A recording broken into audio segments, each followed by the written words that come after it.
What is up, my friends? We are live for another match day here at Anfield Agenda, and a difficult match day it will be. The Reds travel over to Marseille to the Stade Velodrome to take on Roberto De Zerbi's Olympic Marseille in a massive game in the Champions League. The big breaking news, Mohamed Salah starts and there is no Ibrahima Konaté in the squad whatsoever. We'll take you through that in a moment. As always though, thanks for being here with us. I cannot state quite how important tonight's game is. If we want to get ourselves into the top 9 of the top 8, of the Champions League and avoid that playoff round, then a result tonight is very much needed. So the team news that has dropped, let me quickly walk you through it before I get into a couple of comments. It is Alisson Becker in goal. Jeremy Frimpong at right back. Your centre-back pairing today is going to be Virgil van Dijk and Joe Gomez, with Milos Kerkez at left back. Midfield of Gravenberch and Maka, with Salah, Szoboszlai and Wirtz tucked in behind Hugo Ekitike. On the bench today for your Reds, Mamardashvili and Woodman. So again, two goalkeepers again on the bench, folks. Endo, Chiesa, Jones, Gakpo, Robbo, Nioni and Rio Engamoa. That is your Liverpool bench today. We will bring you the Marseille team momentarily. Right, Eddie said, I will never support this manager. So much to go through, lads. So much to go through. Obviously, I didn't get a chance to talk to you live yesterday as it was my son's birthday and we were out for dinner. So, didn't really get a chance to go through a lot of his press conference stuff. But this man, Eddie, this man is beyond delusional at this point. So, let me read out two things to you and I'll kind of explain why I understand how Eddie's feeling. So, this was Arne Slot's quote from his talk with TNT or his press conference. He said, if we've won the league at a club, which has won it twice in 30 years, I'm surprised to hear that. And that's Arne Slot reacting that he still needs to prove he can be successful at Liverpool. So that's our manager saying, if you've won a league at a club that has won it twice in 30 years, I'm surprised to hear that. Also, Arne Slot, on the day we win the Premier League trophy, let's not forget that this was the second league title in 35 years. This is the second in 5 years. So we said, let's forget that this was the second league title in 35 years. This is the second in 5 years. Until it doesn't suit him, and then it's the second in 30 years. The man is just once again looking to have no fault with his own actions. And Eddie, I'm not quite as far as you saying I'll never support the manager, but I am quite simply getting fed up of listening to the rubbish that comes out of his mouth week after week, press conference after press conference. It's embarrassing, and he's doing himself no favours with the fan base whatsoever. Muldor said, hey Craig, just want to say thank you for being you and for what you do and for the passing of my dog last Thursday. Your channel is a salve to soothe the heartache. Love you, bro. Thank you, man. I'm so sorry again to hear about your dog. Yeah, like it is a real thing when you lose your pet like that. It is something that hit me harder than I was expecting it to. You know, we've lost one dog and I didn't quite expect it to get me the way it did, but I totally get where you're coming from, and thank you for your kind words about the channel, mate. It means a lot. We know what a great community of people there are in our chat, and it really does. Yeah, I really do appreciate your kindness, mate. Thank you, and I hope you're feeling a little bit better. So here's a funny one for you, right? Today, the security camera was getting installed for the office. So the security camera is on my house, pointing down towards the office door and a few other bits. And I sent the footage to Connor, and it was the footage of the electrician who was just testing out a few things walking along. And Connor said, I've gotten so used to seeing security camera footage on TikTok and on X that you didn't fall off the edge of your building, and I was fully expecting someone to fall off because that's what I see these days when I look at security camera footage. Yeah, and I get where he's coming from, by the way. I was waiting as well, but he didn't fall off. He stayed safe. Right, we do now have the team news from Marseille. It's Rulli, Pavard, Baraldi, Medina, Murillo, Weah, Højbjerg, Kondogbia, Scumbag, Traore, and Gori. And that's all I'll be referring to him as. Torag or Scumbag are the only two names that I'm going to be referring to you know who as throughout the game. And if that affects people or impacts people, sorry, but I've no time for them. So, what are we saying then? Difficult task? Do we expect a win? Do let us know in the comments where your head's at. We'd seen some really impressive and some crazy results in the Champions League last night. Obviously, Manchester City losing 3-1 against Bodo Glimt is certainly not what I was expecting. The other side, Arsenal going over to the Giuseppe Meazza to beat Inter Milan by 3-1 and comfortably beating them and deservedly beating them, kind of showing that, like I said, They ain't the side that everybody was fearing maybe last year. We beat them 1-0, and that was a tough game, but Arsenal went over and beat them convincingly 3-1. Craig, honestly, people make mistakes. It was 2 years ago. The same girl's forgiven them. No need to be a clown about it. Fuck you. You do what you want, but don't tell me what to feel. I have a daughter. If anybody spoke to my daughter the way that little scumbag spoke to that, I don't give a shit. If her family don't give a damn enough about her to allow her to stay with them, doesn't bother me in the slightest. It's not my fucking life. But there is no way, absolutely no way, no how, that I will ever refer to that little toe rag as anything else. And if you don't like it, fuck off. It's as simple as that. I don't give a shit. This is a serious, serious subject that's close to my heart, having had my mother raped. So I've no time for it. And if you think I'm being a clown, well then just do one. Simple as that, mate. I'm not going to be putting up with Mason Greenwood's name being mentioned outside of that one occasion because he's a toe rag, a scumbag, a lowlife, and he's no place in modern football or society for me.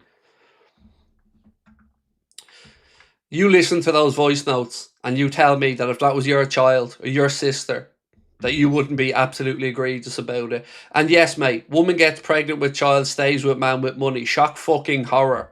Shock horror. It's not the first time, it won't be the last time, but it doesn't make it right, does it? Leon said 20th of January, best day, birthday twins, happy birthday. Well, it was my son's birthday yesterday, so happy birthday to you as well. There's a load of people. It seems to be a load of people I know born in January. His grandfather's January. A couple of friends of mine January as well. So yes, happy birthday to all the January babies.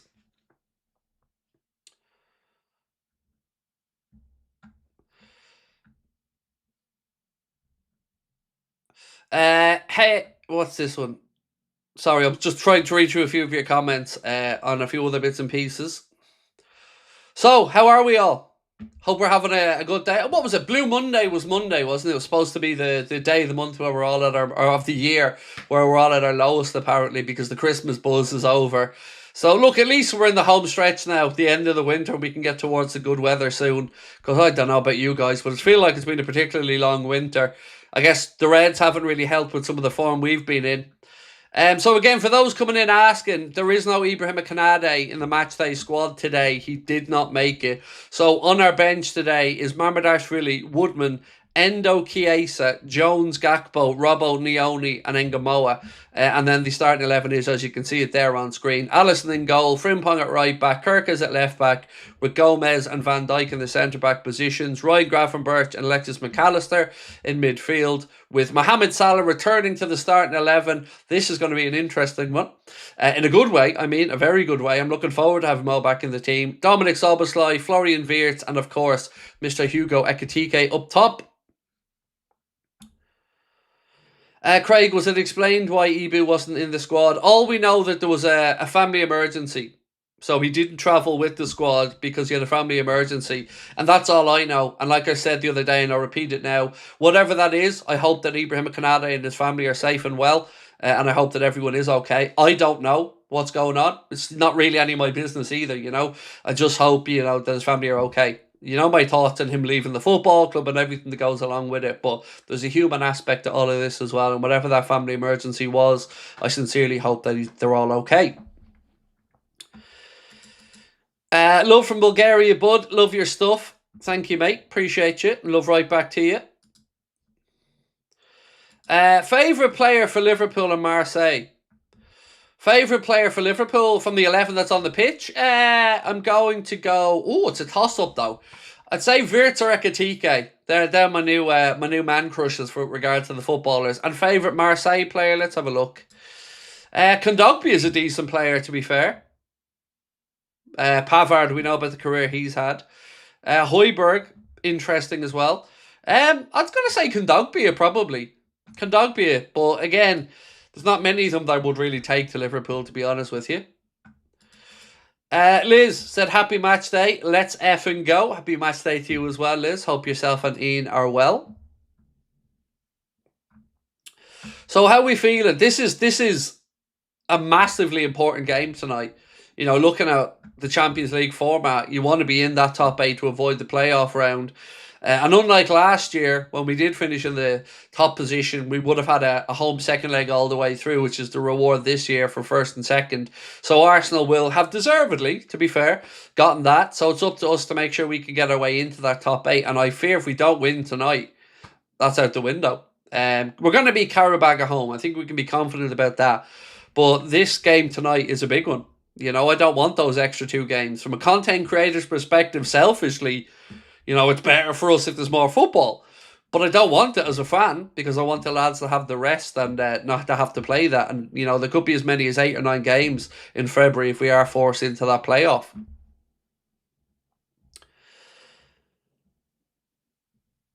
There was something I wanted to just read a second ago. Apologies that I've missed out on. Craig, if I could afford to send you £20, nice comments, all good. That's all I got, I'm afraid. Mate, you being here is all I ever want or need. Don't ever feel any obligation or necessity to send super chats or anything like that. You being here watching, interacting with our community, that is all we ever hope and ask for, my man. And as long as you're good enough with that, we're all good. So, again, appreciate you. Craig, any recent transfer rumours? Honestly, not really.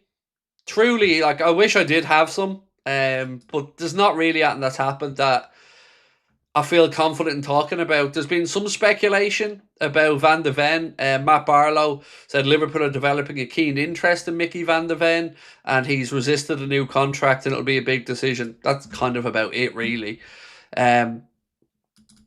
Look, I don't want to go through all the transfer stuff again, but I still can't get my head around the Marseille situation. I just can't. By the way, for everybody who's saying like Wirtz left or whatever, don't take our graphic as a definitive of exactly where everyone's playing. Please always just take it for illustrative purposes of the starting 11. I'm not 100% certain Wirtz is on the left and McAllister's through the middle or whatever. Just take it for illustration purposes, and we'll figure it all out as we go along.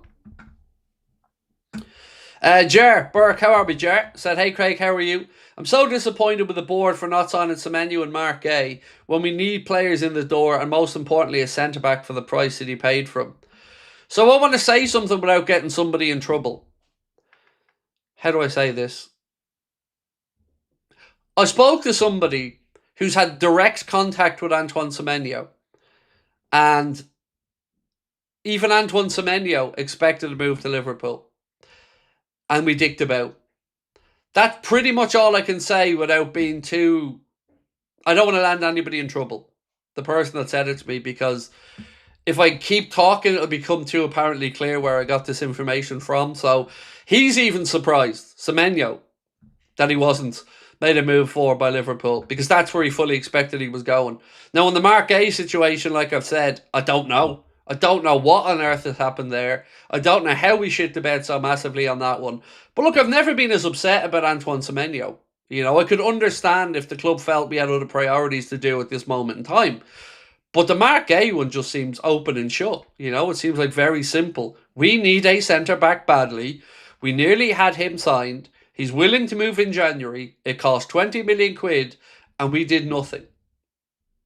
That's all I can say on that, like, because I haven't got a clue. I haven't got a clue how we managed to not make that deal work. But we decided against it for whatever reason. Tipsy Dips, you said you can always count on Slot to ruin your night. Look, I'm counting on the players to save my night. I'm going to say something that is going to sound really harsh. And I do apologise if it's too much for some. But I'm at the point now with Arne, and I think I've said something along these lines to you before, that I can't even listen to him anymore. I have to read the transcript of what he says, because it just winds me up. Every time I hear him speak, every interview, everything lately feels like he's on the defensive and is denying reality. So fans were... Let me just read out something that he said yesterday, because this honestly just made my blood boil. So he said about the situation with the fans booing. He said, I'm working here for 18 months and I like my work here. Won the league, struggled more this season, that's obvious. And now he goes on to talk about the boos from the fans. Now you tell me if you think this is right or not.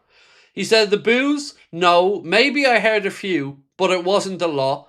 But that is normal when you draw versus Burnley. Nobody's happy with that. He went on to say, but when the people went home, the emotions calmed down. Maybe they thought it was too much. So the manager thinks that those who were inside Anfield, that booed at the end of the game, went home and had second thoughts. Went home and doubted those boos and changed their mind on it. How the fuck has he come to that conclusion? Because I tell you what, nobody I know has calmed down about the way we've been playing. And nobody I know thinks it was too much. It might be a bit distasteful, and none of us like hearing boos inside Anfield, but that's what it takes. It takes things to get that bad for even a smuttering or smattering of boos to come in. So for him to then say, when people went home, the emotions calmed down, that's just unbelievable arrogance. It didn't calm down, Arne. We're absolutely fucking sick of it as fans. And this denying reality that he's doing is just beyond comprehension. You know, how do you go from it's 2 league titles in 5 years to then again when it suits you, this club has won 2 league titles in 30 years? I feel like he's almost baiting us at this point. So yeah, again, apologies if that comes across harsh, but that is truly where I'm at right now. This community is like my second home. Love you guys. Thank you so much, mate. That means so much. It really does. And I'm so happy you feel comfortable here, and you're always very welcome. Danielle said, hey Craig, United fan here. Do you think the standard of footballers has fallen off from 15, 20 years ago? Just think individual quality is gone. It's a really interesting conversation, and you know what kind of got me thinking about it, mate, is some of your ex-players. So there's this whole thing at the minute between Lissandro Martinez, obviously Scholes and Butt. And I've been kind of paying a bit of attention to that and thinking kind of along the lines of what you said there about the standards. So the answer is yes, but let me give you a bit more of an explanation. I think players, this is going to sound a bit silly, sometimes I think players are overcoached these days. And some of that natural brilliance is coached out of them for tactical reasons or technical reasons. And some of that individual flair, brilliance is taken away. So if you take into account the increases in nutrition, fitness, and the tech and the football science side of it, I probably would agree with you that some of it has gone downhill. I don't remember as many great wingers in this era as we had in the past. Certainly seems to be a real lack of out-and-out number 9s in world football at the minute. So, yeah, I think there's something to what you've said there, mate. And I'd be genuinely interested to see how others feel about that as well. Because, you know, we deal with so many improvements in sports science and recovery and injury prevention and stuff like that. But I do think, yeah, sometimes there's too much coaching going on and they overcomplicate the game. Andy said Jack Grealish's perfect example under Pep. Yep, exactly. And that is one of the things actually that annoys me about Arne, is I do feel like he's doing that. So like we removed somebody like Luis Diaz, who isn't, you know, you can't really defend him clearly because you don't know what he's going to do. Because Luis Diaz was like a box of frogs, and I mean that in a complimentary way, as was Sadio Mane. They were different. They had the pace, they had the trickery, but they also had the ability to do something that left you go, what the hell happened there? In a good way. And Arne then goes to Cody Gakpo, who is a very good technical footballer, very good tactician, but a little bit one-dimensional in certain areas. And that's the kind of thing I'm talking about, coaches sometimes coaching the natural ability out of some of these players. This is possibly our best 11, lose and no way back, said Daniel Stevenson. Connor said, even in that interview this morning, every time we went behind, I made an attacking sub. How about stop going behind in the first place? I know. Honestly, like, can you put a poll in, Connor, to say, are Arne Slot's comments annoying you? Because I'd love to know how others are feeling about it. Because for me, like I said, I'm at that point now where it's probably not healthy. Like, everything he says, I'm probably interpreting it a different way now because of how I feel. I find that way with some journalists as well. Like, James Pearce writes something these days, and it used to be James Pearce wrote something, and I'd be like, whether I agreed with James or not, I'd be, fair enough. But now he writes stuff, and I'm like, really? Come on, James. Come on. You know that's not the case. Theo said, we think Arteta is delusional, but we have Slot. It just, delusional is the word, man. It is the word. Where was Connor? It's mad though when you see World Cup finals from the 60s and 70s and how bad they look compared to now. That's true as well. Like, I think as somebody said in the chat, maybe 90s was peak football. Certainly talent-wise, if you look back. I think it was probably the right mix as well of the professional side of football hadn't come in too much. Social media hadn't come in too much. Well, we still had some more characters in the game, you know? People who didn't perhaps live the model lifestyle, but still, you know, were out there doing their thing. And I don't want to throw names around. You kind of realise who I'm talking about, or whatever ones you all remember. But, yeah.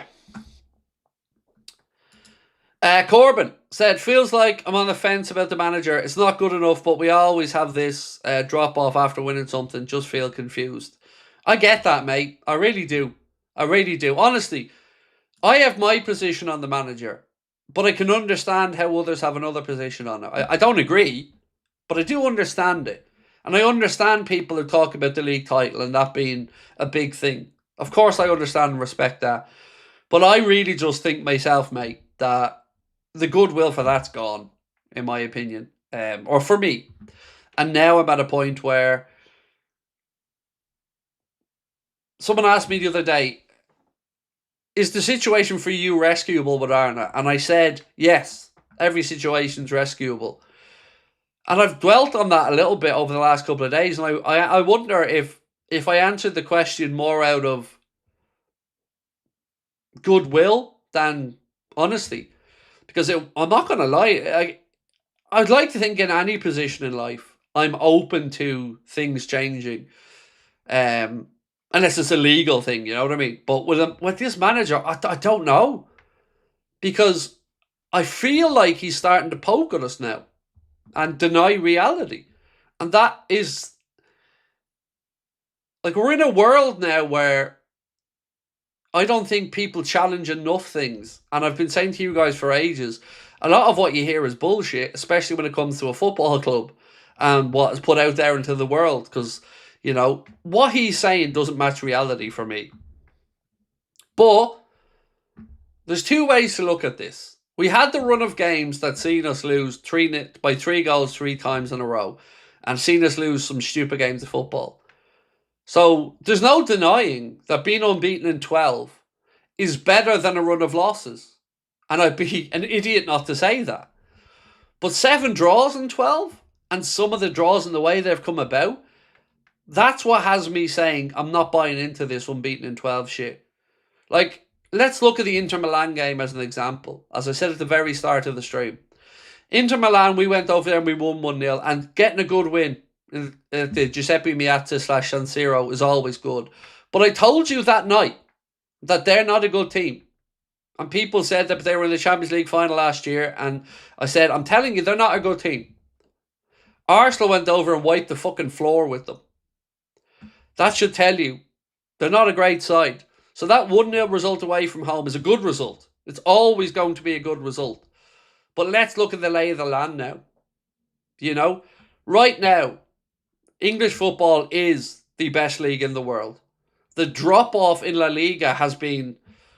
I mean, just look at Villarreal as an example. They're 3rd in La Liga. And they... were beaten at home by Ajax, and they're 2nd from bottom, I think, in the whole league phase of the Champions League.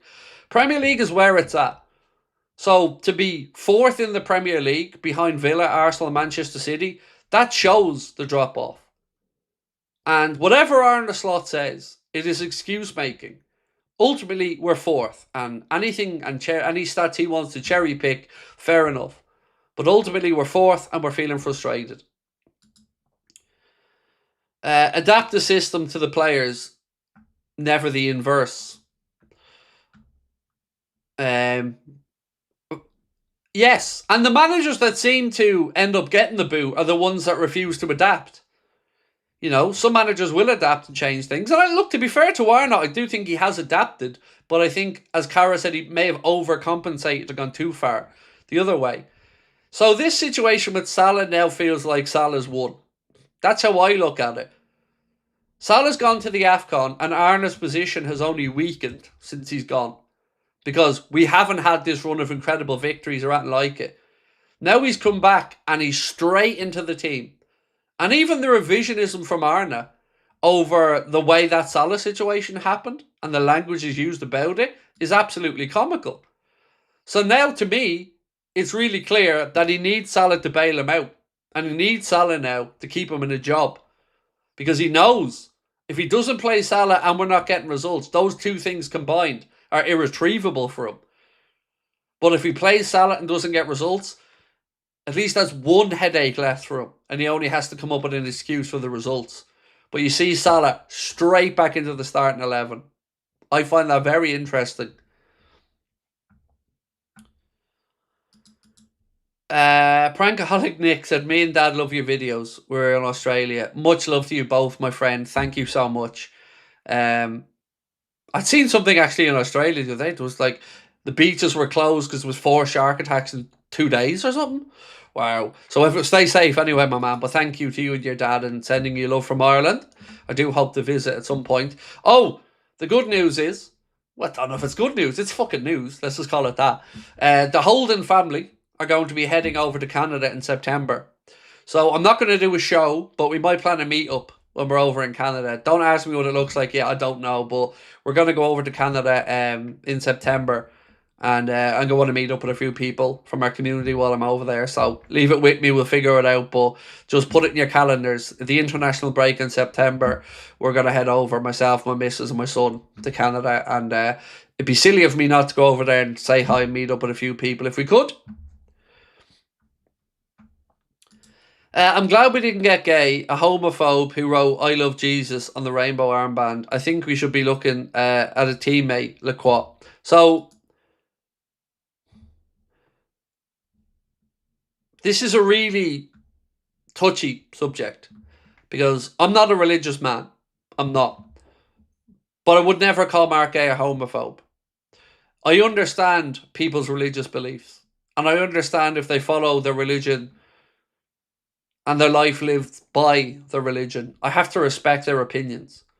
And for me, writing I love Jesus on an armband doesn't signal homophobia to me. And I would never in any way talk about Mark Gay in that style of language. The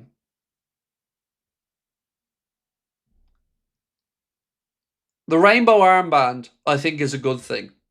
But I do think if there's a justifiable reason for somebody to want to refuse to wear it, I don't think that those people should be thrown under the bus either. And the reason I'm so strong in feeling about this is, I go back to James McLean and the Poppy.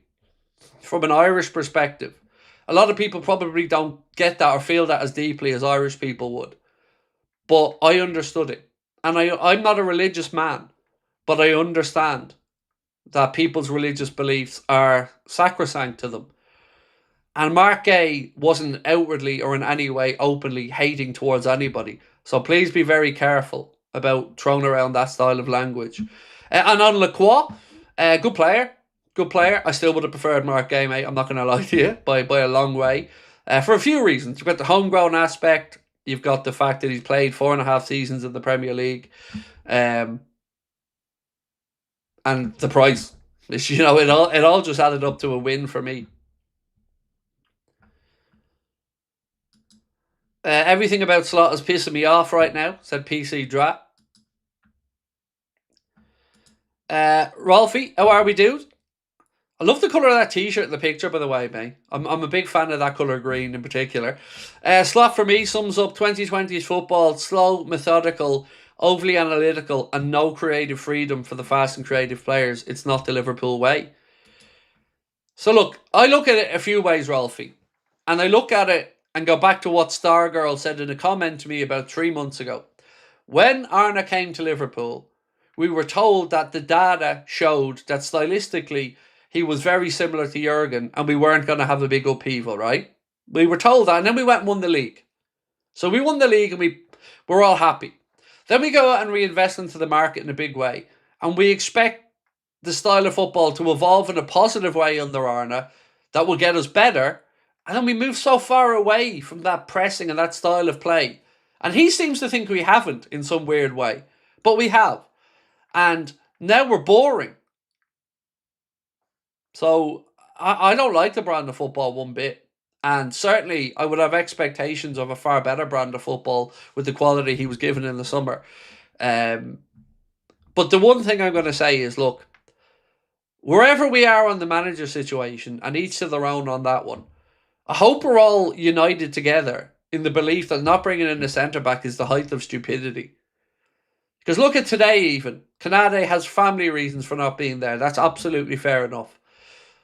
But we've got Joe Gomez now. Now imagine if Konaté was injured and didn't have a family situation. Or Virgil was injured and we had to go through the remainder of the season like we are. We always hear, but what if he wins the Champions League? Well, the odds for that are 6%. 6%. Now look, the odds are just that. It's based off analysis. It's not actually a glimpse into the future.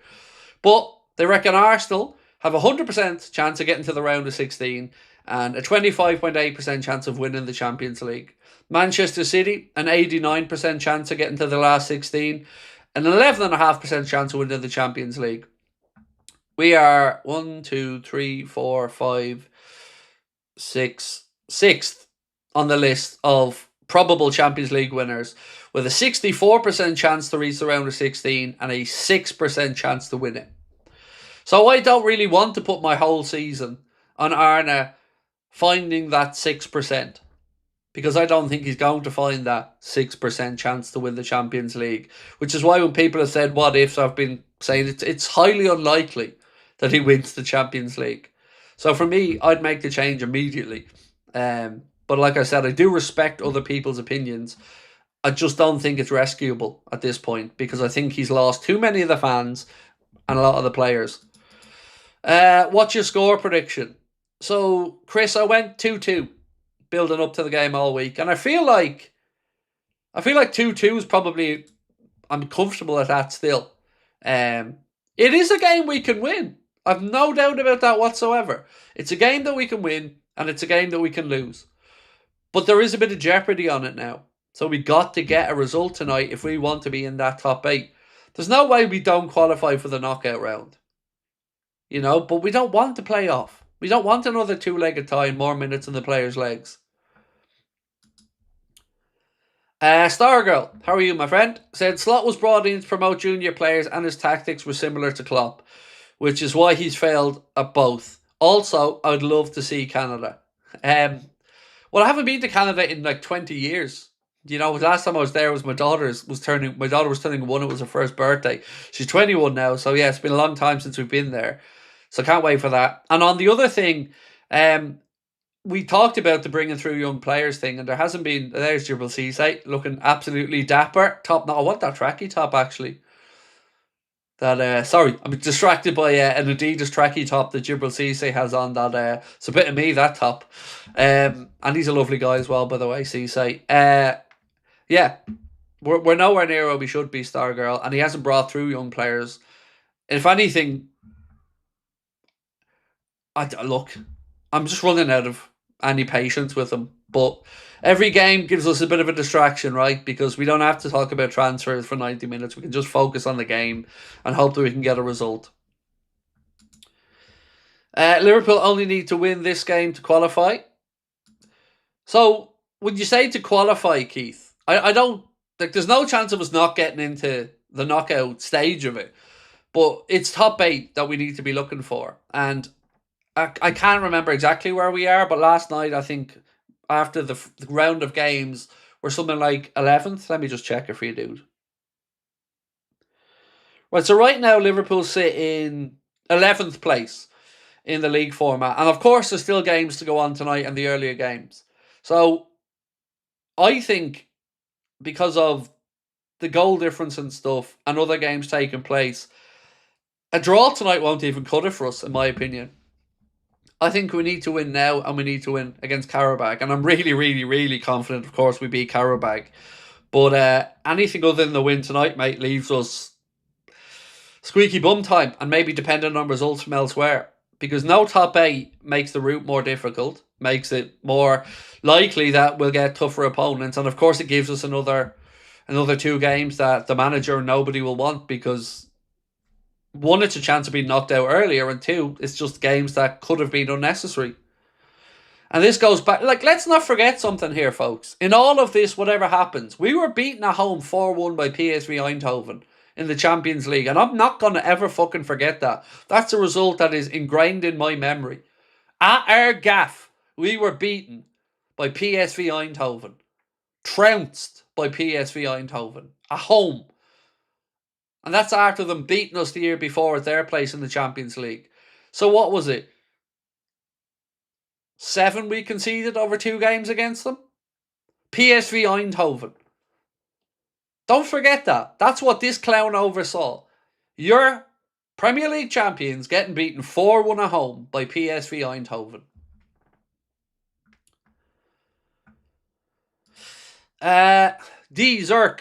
D Zeke, excuse me, mate, said, no hard feelings to Slot. Wish him all the best in the future, just not with us. I'm sure he's a nice guy. Thanks for the content, Craig and Connor and team. I'm exactly with you on that. If Arne Slot was to be fired tonight, the first thing that will come out of my mouth in the reaction would be, thank you for delivering us a league title. Thank you. That will always be written in Liverpool history, and he will always be welcome back to the club as a manager that delivered the league title. There's no denying that whatsoever. I will be, and every Liverpool fan will always be grateful for that. And he'll always get the respect that deserves. But that doesn't give him carte blanche to fail forever. And somebody at our club and the board needs to grow a pair. Because apart from the situation that we had with the contracts of the players, Hughes, Edwards and Slot all up in 18 months. All their contracts. Then we've got Allison up in 18 months. Costas up in 18 months. Robbo up at the end of the season. Konaté up at the end of the season. 2.5 hours drive east of Toronto. I hope that is a destination. Oh, Toronto's where we're going. Yes, sorry. I probably should have mentioned that. Michael Webb said stop. Stop what? I don't know. These one-word things may drive me demented. If you've got something to say, please put it into a proper comment so I can, come back and forth with you. Because I want to interact with you, even if we disagree. Yeah, Toronto's definitely on the list. Sorry, I should have mentioned that. Because that's where a lot of my wife's family live. So yes, we will be certainly heading in the Toronto direction. We'll play rubbish, but Salah will save today, said Stargirl. Well, look, I want us to win. Like I keep saying, I'm not sitting here saying I hope we lose so we can sack Arne. I don't want that at all. I want the team to do well. I'll never not want us to get a result. If Arne wins and he goes on longer, look, I want the team to do well. The club's success is my first and foremost thought. And I'll never sit here and say I want to lose so the manager gets sacked. Because I can't bring myself to have those feelings. But I just don't have that connection.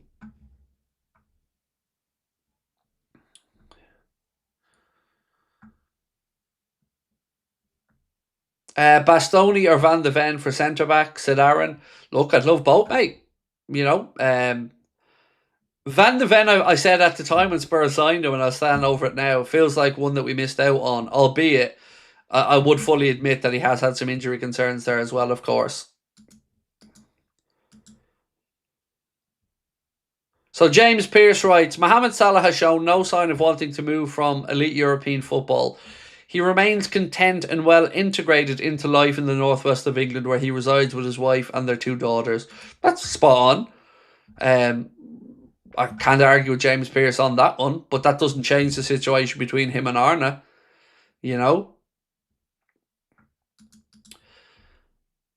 Bobby, good evening, Craig and everyone. Hope you're well, my man. I'm all right, dude. I have this bleeding head cold or cold. And I know I'm not on my own here, but it just won't go away. Whatever this dose is that's been going around for the last while, everyone I bump into says the same thing. It just won't go away. Just this congestion and head cold stuff, man. It's heavy going. Apart from that, I feel great though. What's the Canada visa for the Irish? There is none. There's no visa required whatsoever for the Irish to go to Canada, thankfully. So yeah, one of any issues there, Elmire. One of any issues. Is 78 million a good price for Van de Ven? So the answer for me, Jennifer, there is no. No, it isn't. Because don't forget we could have had him for a lot cheaper, and we didn't. It was one of those signings that would annoy me if we made it, but I'd also be happy with it. I'd be happy with it because I rate the player. Would I be annoyed by it because we knew we could have had him cheaper a few years ago, and we sat in our hands? Anders said, just beat cancer. You've helped me a lot. Well, firstly, and my main focus is relief for you, man. That's amazing. I'm so happy for you. And I hope you celebrate and mark that occasion. To hear that I or our community helped you a little bit, even as a distraction, look, that's lovely, of course. But first and foremost, Anders, well done to you. My own father-in-law had cancer in 3 places and survived it and is still with us and just celebrated his 78th birthday. So I'm all too aware of the impact that cancer has on many people's lives, man. So well done to you. And, you know, genuinely, you've made my evening. You really have, mate. Always lovely to hear good news like that. So thank you for sharing it with us and wishing you many years of health and happiness ahead, my friend.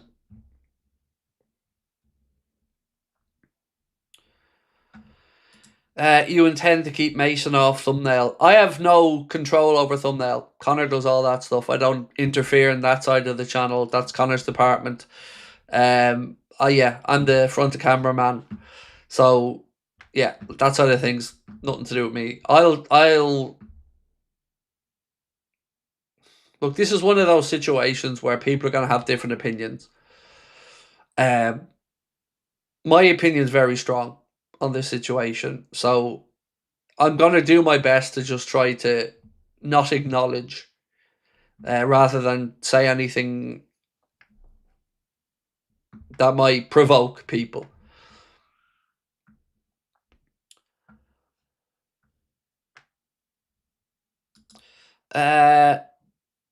Sandeep, how are you, my friend? Said, we've shown resilience against the top teams like Milan, Real Madrid, Arsenal twice. We can do it. If Arne can't get the players to perform consistently, simple as that. By the way, I love your channel, Craig. Thank you, Sandeep. And you are right. We have. And that again is what is frustrating, because here's what I think, Sandeep, and feel free to let me know if you agree, mate, or not, but those games for me are where the players have professional pride, if you get me. So you play Real Madrid, that's going to be a big game at Anfield. Like that, the crowd are going to be up for that regardless, and that, you know, the players are going to be up for it. The eyes of the world are on you. It's a big game. Arsenal twice, like you've said. Dominic Szoboszlai, incredible free kick to beat them at home, and a very good resilient 0-0 draw away, which we credited at the time as well. But I think that's player driven more than the manager, because they got themselves up for those games. It is the ones where I don't think the manager's words are doing the inspirational aspects that we would have gotten from Jurgen and stuff like that. And I also wonder, you know, when a manager knows his time is getting near to an end, their press conferences get a bit more interesting and punchy. They go one of two ways. They either start pushing back against a lot of the things the club, or they start to not really accept the reality of the situation. And I will put Arne in the latter. That, you know, even the booing stuff. Oh, well, the fans, the little few that did boo, they probably went home and calmed down and everything's grand now. And no, Arne, it isn't normal, like he said. It's not normal because it's not normal to draw Burnley at home. It's not normal to be the first time since 1980-81 that Liverpool have drawn with the 3 newly promoted sides at Anfield. That's not normal. It's not normal to lose 3 games in a row by 3 goals or more. It's not normal to have the most losses of any Liverpool manager in a calendar year. None of that is normal. And fans aren't going to just forget about it and all of a sudden everything's going to be better. So for me, Arne is in the delusional phase of this right now. And he knows. Everyone knows. He ain't going to be the Liverpool manager in the summer. So now it just feels like we're all in this waiting phase of, will it get bad enough that they do it before the end of the season? Or do we have to endure Arne and his questionable takes and a brand of football that we aren't really enjoying for the rest of the season? Let's wait and see. What do you think of the starting 11 today? Yeah, I'm fine with it. Sorry, what I was going to say was I had the only decision I was making in my own head was Gakpo or Jones, and in the preview, as you see, I went with Jones. So Salah back into the 11. Yeah, I've no problem with the starting 11 today. I wouldn't really do much different, to be honest with you. So nothing to be too unhappy with the manager about regarding that. Just have a quick look through it again. I probably would have gone for Andy Robertson at left back over Milos Kerkez for a bit of experience, because it's going to be a hostile atmosphere, and I mean that in a complimentary way, not in a negative way. So I probably would have gone with Andy Robertson's experience there. But with Costas, or excuse me, not with Costas, with Kerkez, if Kerkez is on form, then it could be an inspired decision.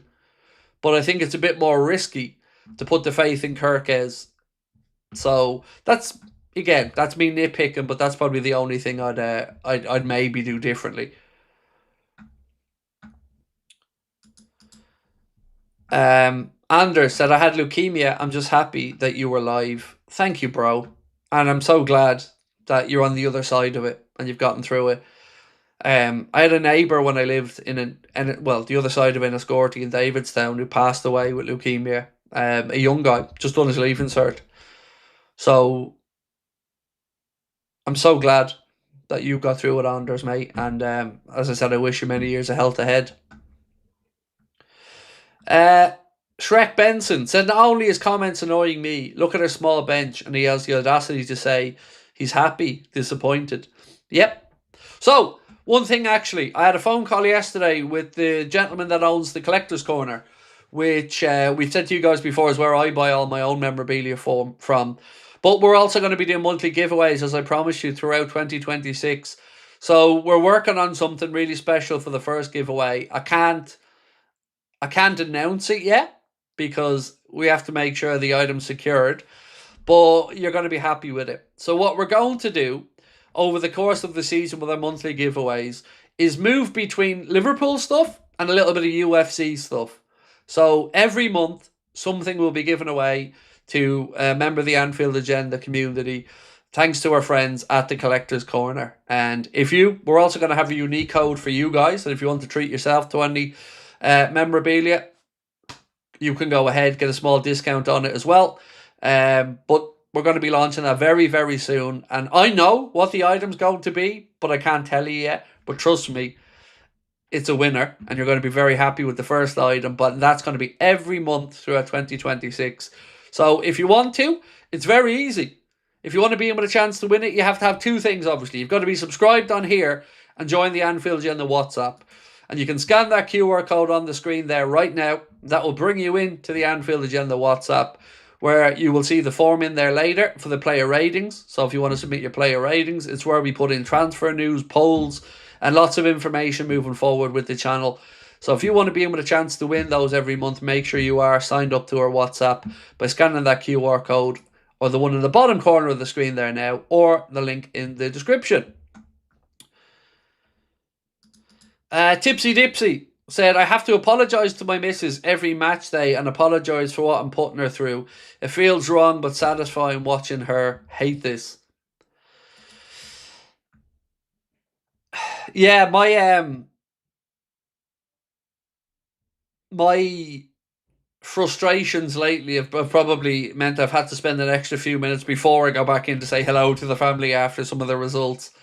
Because yeah, I can be a bit of a hothead when we're not doing well, because it impacts me a lot, rightly or wrongly, like I've said.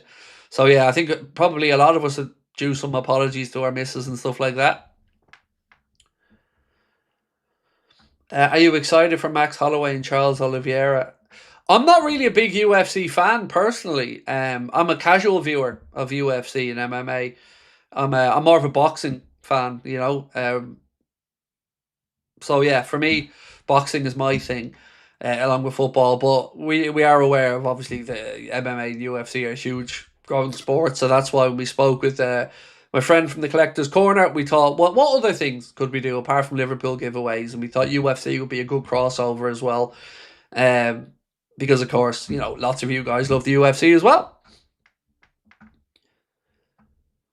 350 Liverpool appearances up for Virgil van Dijk tonight as well, so it's only fair we mark that and say congratulations to Virgil on that milestone.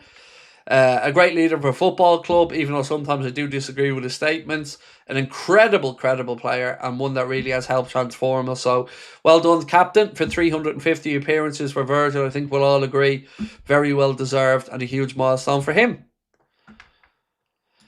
Can somebody from the US win the giveaways? Absolutely, yes. Our friends at the Collectors Corner post worldwide and have delivered and posted many things to the United States of America, my friend. Yep. Now, what nobody can do, of course, is talk about import taxes and tariffs, because even for me getting stuff over from the UK over to here, I have to pay those now. So yeah, yes, it can be posted out, but don't hold us or our friends at the Collectors Corner responsible for any of the import fees or anything like that might be due on things. Rumor is the first giveaway is dinner with Slaw. Well, I don't want to win it then, Elmir. Yeah, you can count me out the first one. Yeah, but like I said, make sure you're signed up to the WhatsApp, and you will see moving forward. We'll let you guys know when the giveaways are on, and we'll post the stuff into the WhatsApp. Are we on Facebook? But this is going to sound so tin pot, but yes, we are on Facebook, but we don't run it. It's run. The Facebook account is run with our blessing, but we don't have any overseeing of it. That sounds weird, I know, but I just don't. I'm not a social media person really, so I don't really go on Facebook, and I haven't been on there for I want to say at least 10 years.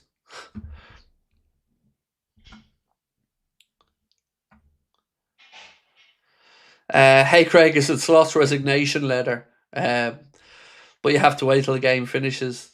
No. It's something that the only reason I can't tell you what it is yet is because we have to make sure the item's secured. Once the item's secured, I can tell you exactly what it is. But trust me, it'll be great. You'll love it. And don't forget, this is the same company that were kind enough to give us a Diogo Jota sign and frame shirt to give away as well, which we did give away recently. So an absolute pleasure to work with them. And the reason that we're happy to go ahead and work with our friends at the Collectors Corner is twofold. One, I've bought, and I'm not exaggerating, at least 15 items off them over the last year. Every single one of them has arrived pristine. No cracks, no breaks in the glass, nothing. Pristine and on time. And having spoke with the owner yesterday again, I'm very happy. I'm proud to be working going forward with them on these giveaways for you guys. And also, you probably noticed tonight there is no big up. We listened to your feedback on that one as well, like I said the other day, and the feedback was that some people felt uncomfortable with a product that they didn't feel was something they were happy with. And we listen and take that feedback. Now, I just want to say one thing on that, and I promise you I won't say it more on it.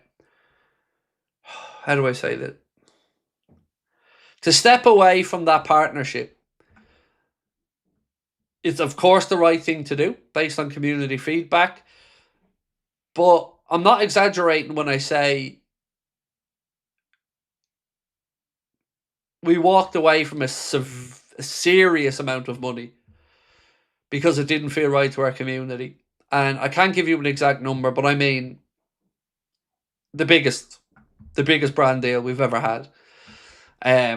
And we walked away from it because our community and our feedback was that people weren't happy with it. And your feedback and your direction of our channel is all that's important to us. So the financial side of it didn't even enter into the equation when we thought about it. We just said, look, some people in our community aren't happy with it. If it's not right for the community, it's not right for us. So, and thankfully our friends at Big Up are very kind and understanding about that as well. So shout out to them. But we just wanted to let you guys know that we always take your feedback on board because we are a community driven channel. Shout out to Connor. Never saw him so animated and frustrated. It actually made me laugh. If Connor is at this point, then Slot definitely needs to go now. Love to all. Thank you, Brian. Well, two things on that. Firstly, I love Connor's morning videos. I love that he's doing them. I love that, he's creating his own little niche there and people are enjoying them, which is great. And no doubt, Connor's a great sense of humour. I've had the pleasure of getting to know him in that regard. And now I'm happy the world is getting to see the side of Connor that I always got to see. But yeah, you are right. If it gets to the point that Connor's given out, shit's gone bad because he's very reserved compared to me, as you know, and very far better at putting things into perspective than I am. I'm the hothead. But yeah, if Connor's unhappy, Brian, as you said, something's wrong. Daniel Burke said people are just moaners. She should have kept the sponsor. No, mate, our community means everything to us, and we wouldn't be here without that community. So I'm not talking about one or two people just moaning at us, mate. I'm talking about people whose opinion that I respect. I had genuine understanding of it. And if I felt that their points were invalid, I might have pushed back more.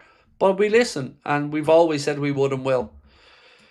Even a mate, random, but if you had any thoughts of doing a WrestleMania watch along, it'd be hilarious watching WWE at 3 a.m.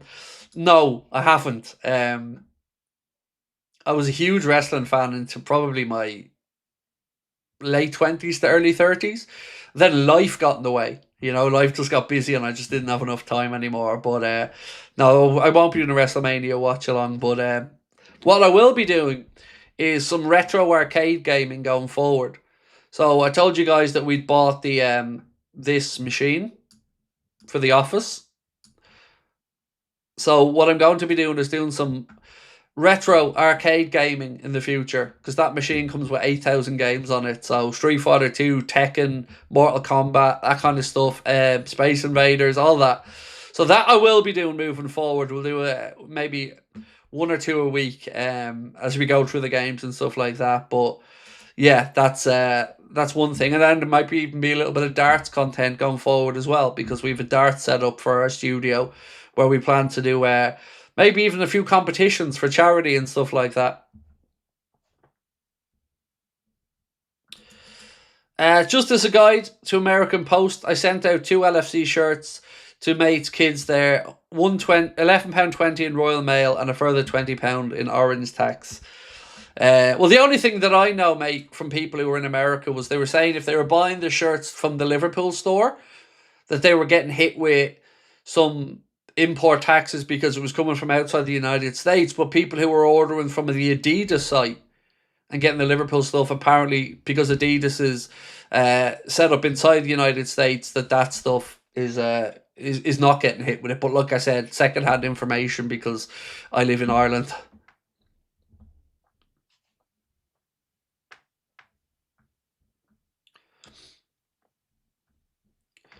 Gecko said, much love, Craig. You're an inspiration for me. Thank you, my man. Look, if I am an inspiration, let it be this. That if this idiot can do it, any of you can do it. That's 2 things I want this channel to be known for. Is one, that we're the ones that push back against the narrative and questioned things and stood up and took the brunt of the shit. So I'm very proud to see other people now starting to do the same. And secondly, it should be an inspiration that if an idiot like me can do this, any of you can do it. So if you ever do think about starting a podcast, a website, do it. Do it. And here's the thing. You won't be good at it at start, but don't let that stop you. Because I was terrible at this at the start. Terrible. Really, really bad. But we got there. So do it and have some fun and enjoy it. Hi Craig, hope you and the family are well. Love the channel Up the Reds. Thank you, Luke. Cannot complain, bro. It was my son's 14th birthday yesterday, and we went out for a family meal with with his grandparents and my daughter and her boyfriend, and it was lovely. But to think my little baby is 14 now, little Lucas, 14 lads. Where does the years go? To think that he could drive a moped in 2 years legally, that frightens me. But so proud of him, and it was lovely yesterday to spend the evening with just with all the family having a meal and celebrating Lucas and what an amazing little human being he is. Talking to a guy in a local co-op today, and turns out he's a fella Red and an Anfield Agenda follower. Boom! We love that, Russ. We love that, mate. Well in. Right, folks. This is the part where I appeal for your help. We are 266 likes away from getting to the 1,000 likes before kick-off. A reminder, it is an 8 p.m. kick-off tonight in the Champions League.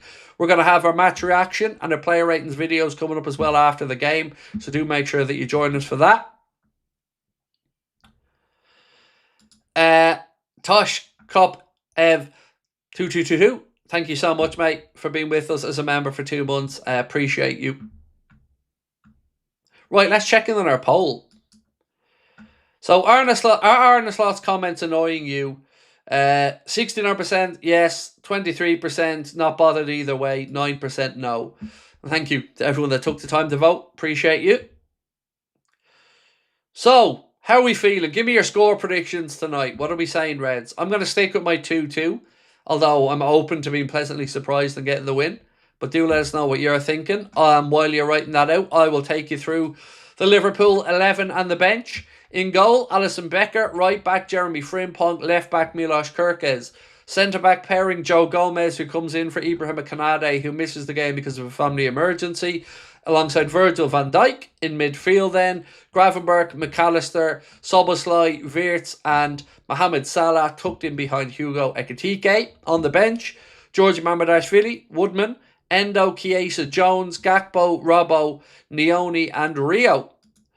The starting 11 for Marseille: Rulli, Pavard, Bellardi, Medina, Murillo, Weah, Højbjerg, Kondogbia, number 10, Traore and Guri. The coach, of course, Roberto De Zerbi. Astro Cop said 4-3 to us. 2-1 Marseille for Abuzi. 2-1 Liverpool. Pasky 2-1 Marseille. Have zero hope anymore. Thomas 1-1. 2-1 to the Reds. Biggie Mall 3-2. 4-2 to us, said Mason W. 4-2 to us, said Leona Farrell. 2-1 Liverpool, said Alan. 3-1 for the Reds. Nice. I love it. I love the optimism. I do. And fingers crossed that we do come in with the win, because a win tonight would be big for us.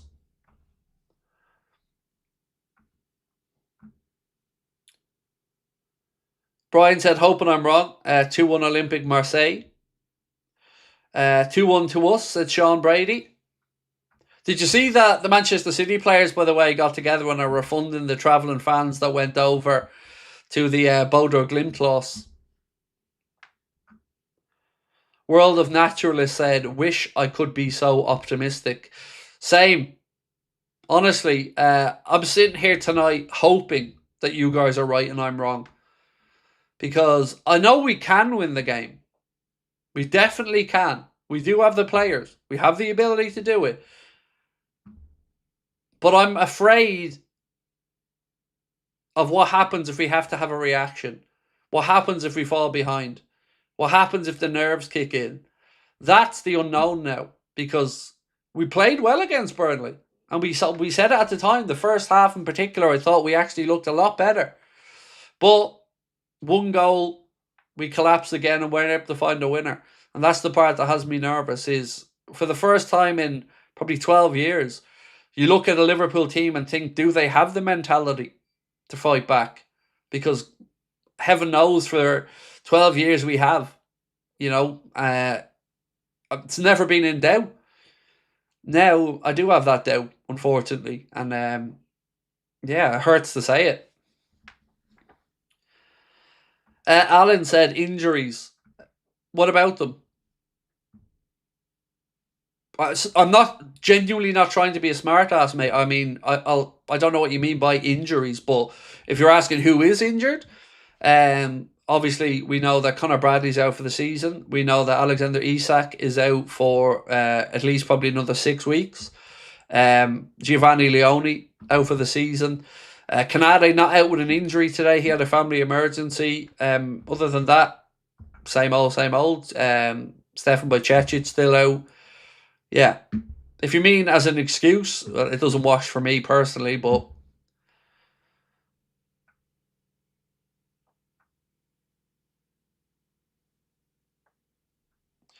will Salah be displaying his AFCON winners medal? Oh, it's an Everton fan. I mean, I'm going to say this to you, mate, as an Everton fan. Do you honestly think I give a fuck whether he won the AFCON or not?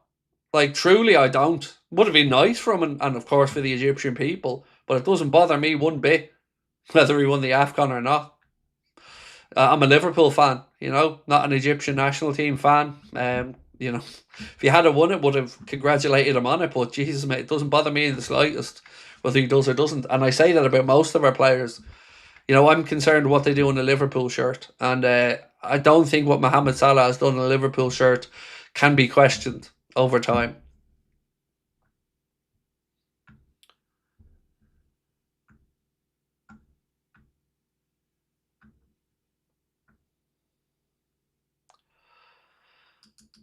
Will Coleman, how are you, Will?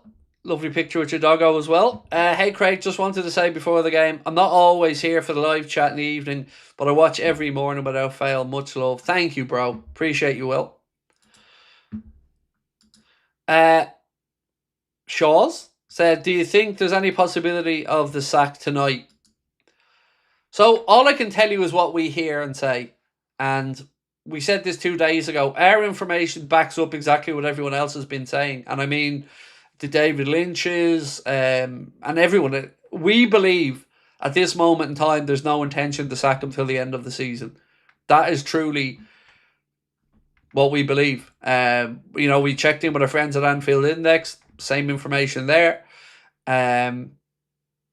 Eddie wrote a piece on it himself the other day, which I'd say have a look at the Anfield Index site and shout out to Eddie for that one. But yeah, unless something dramatic happens, I fully think this is where we're at. Now, of course, everything is changeable. If he loses 3 on the bounce, that's probably that probably will be enough. But I think we'd have to start falling away from the Champions League places for action to be taken sooner. There was one report from Marca the other day that said that Alonso would break his little mini sabbatical for us if we came a knocking. But what I'm concerned about right now is, and I hope this isn't the case, but there's some talk about Guardiola's future, and nobody knows really what's happening there with him, how long he'll be there or not. But we know that Alonso is on Manchester City's list of potential coaches for the future. So I hope that we're not stupid enough to be sitting on our hands here while City start making advances towards Alonso. I sincerely hope that stuff's happening behind the scenes, because look, he's not going to turn this around, Slaw, in my opinion.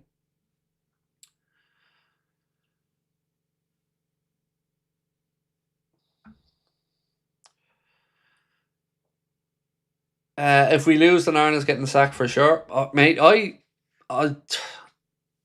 not even saying this, I feel grubby, but I'd love to say I think you're right, but I've kind of given up thinking that a result will do it, because after the Forest game, I thought surely that's it now. Because you could see that was a turning point for a lot of fans. But seemingly we just keep chugging along, and I don't know what it will take. But for fans, scraping into Champions League qualification, that's not good enough. That's not the aim. We understand the financial implications of it, of course, but it's not the aim.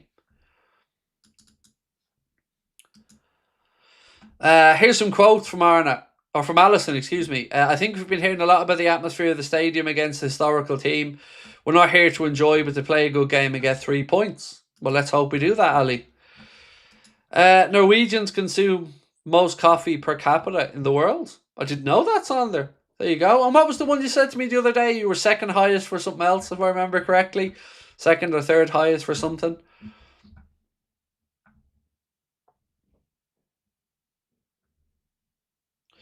How are you, Craig? I'm meeting Steve McManaman on Saturday. Any questions would be great. Honestly, Kyle, just ask him how he really feels about the managerial situation. Craig, would you be okay with Xavi to City if it meant Enrique to Liverpool? I would, but it would still hurt my soul a little bit seeing him at Man City. Look, for me, if you're talking about the preference, Luis Enrique is preference number one, Xavi Alonso number two. For me, that's the way it is. I'd be more than happy with either. But if I had both of them available right in front of me, I would lean towards Luis Enrique for the brand of football. But of course, Alonso would be more than welcomed as well. Right, so teams are walking out into the Stade Velodrome, where, make no mistake, the atmosphere will be absolutely fiery hot, as it always is on a European night, and most nights they're a very vocal fan base. So fingers crossed, the lads don't let them grow in confidence and don't let Marseille get off to a quick start. We know De Zerbi will play an attacking brand of football. The Littles, or Doolittles, excuse me, said going to be a tough game. We need to replace Slot. We do, man. We do. David Sultana said Slot's time has passed. So a reminder to everybody as well, by the way, if you want to be in, remember we're going to be starting to give away once a month a prize with thanks to our friends at the Collector's Corner. We're talking signed shirts, UFC gloves, that kind of stuff. If you want to be in a chance to win that, make sure you're signed up to the Anfield Agenda WhatsApp. Scan that QR code on the screen now, or use the link in the description to make sure that you're in there. You'll also see the form in there tonight for a player ratings video. So if you want to submit your player ratings after the game, that form goes into the WhatsApp. So make sure you are signed up. Eating tacos there. Yes, sir. I knew there was another one. Yes. Eating tacos, second most. Also, founded sushi for Japan. No, there you go. I don't eat sushi, so we'll have to pass on that one. And I've never had a taco.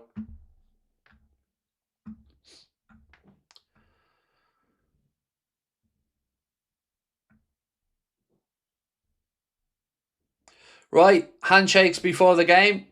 Lovely Beatles tifo up in the Marseille end as well.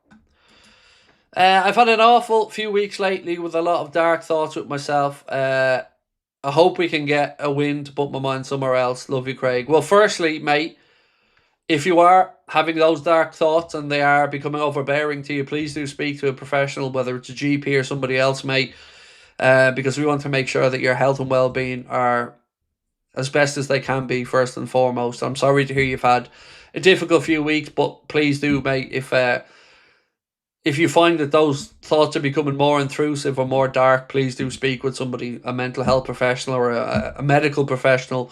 But again, appreciate your kind words and lots of love to you as well.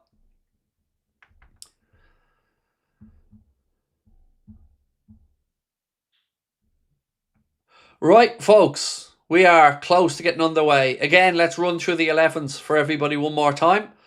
For the home side, it's Rulli, Murillo, Pavard, Beraldi and Medina. Then it's Weah, Kondogbia, Højbjerg, Traore, Gouiri and number 10. For Liverpool, it's Alisson Becker, Jeremy Frimpong, Joe Gomez, Virgil van Dijk, Milos Kerkez. Midfield of Gravenberch, McAllister and Soboslai, with Wirtz, Ekitike and Salah at the attacking end. Your bench today for the Reds: Endo, Chiesa, Jones, Gakpo, Mamadashvili, Robbo, Woodman, Nioni and Engamoa. Tony, how are we? Said, come on Liverpool, pride, passion, win. Please, please, please. Yes to all three, mate. Yes to all three. Craig, please win us the Champions League, man. Top goalkeeper. No, you don't want me in there. You've got the world's greatest goalkeeper already in Alisson Becker. You don't need my fat ass in there messing things up. Right, folks, sit back, relax. I'll do my best to take you through the game. A reminder, a match reaction coming up straight after the game, as well as our player ratings video. If you can, do hit that subscribe button for me. Can we get to 370,000 subscribers tonight? Every one of you that hit that subscribe button makes a huge difference. So please do subscribe if you're new to the channel. You are all very welcome along. Konaté injured, where is he? He had a family emergency, mate. Family emergency. That's all I know. And sincerely, whatever it is, I hope he and his family are safe and well. But I don't know any more than that, other than it was a family emergency, and that's why he isn't in the squad.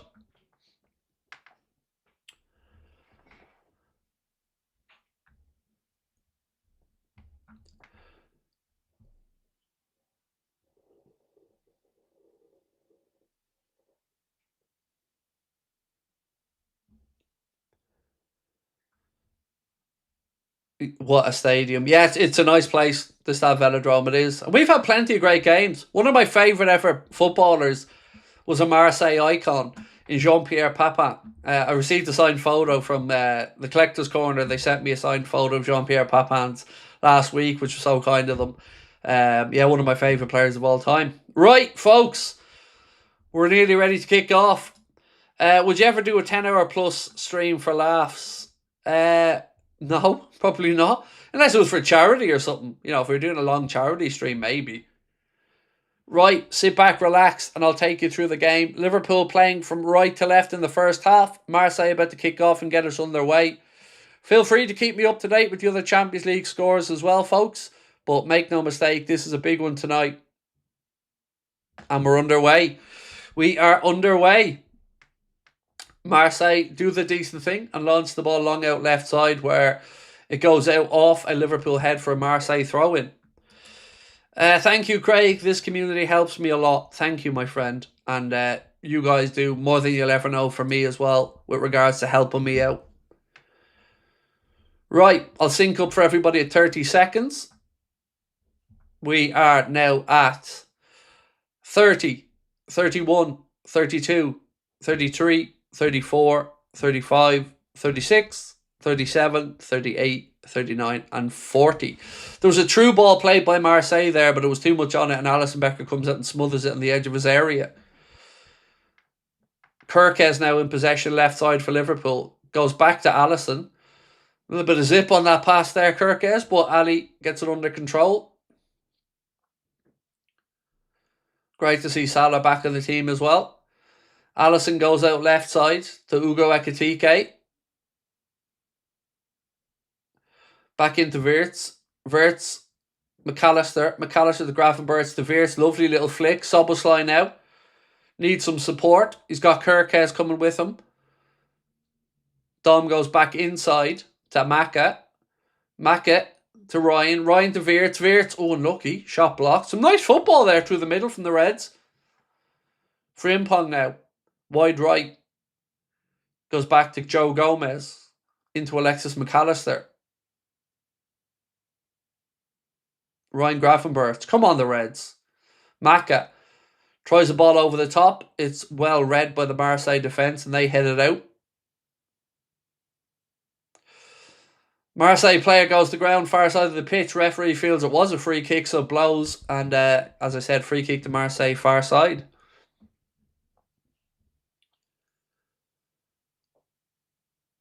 Would be absolutely amazing, folks, to hit 370,000 tonight. So if you can, like I said, please do hit that subscribe button if you're new to the channel.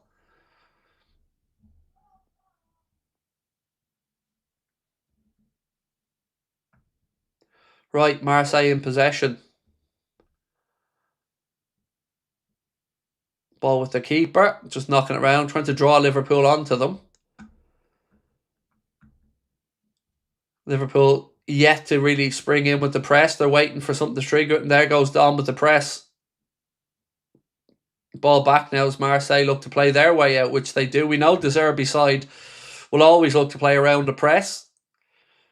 And free kick there for Liverpool for a foul on Milos Kerkez.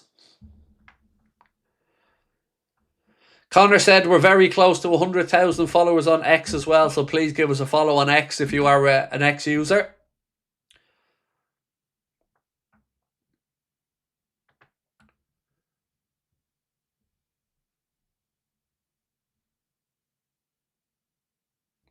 Someone said Man City wants Salah, or am I wrong? I don't have any information to back that up or to discredit it, mate. I just don't know anything about it. Someone said, is Salah playing? He certainly is, mate. Yes, he's in the starting 11. Liverpool team is Alisson, Frimpong, Gomez, Van Dijk, Kirkes, McAllister, Gravenberch, Szoboszlai, Wirtz, Ekitike, Salah. McAllister.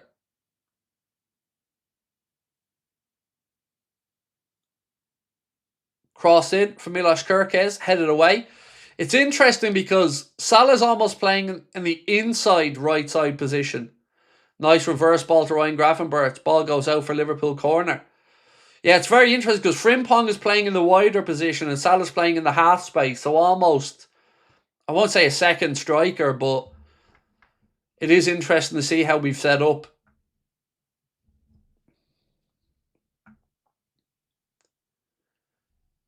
Right, corner to Liverpool here on the far side. Salah to take it. So it'll be an in-swinger with the left boot. Gives the signal. Liverpool all bunched together on the edge of the penalty area at the minute. Referee doing the usual, just chatting here. These things usually end up in a free out. I hate when refs start talking to players. I always get worried as soon as the corner comes in, a free out's getting given. And here comes the corner. Jeez, ref, any chance we can get on with the fucking game, mate?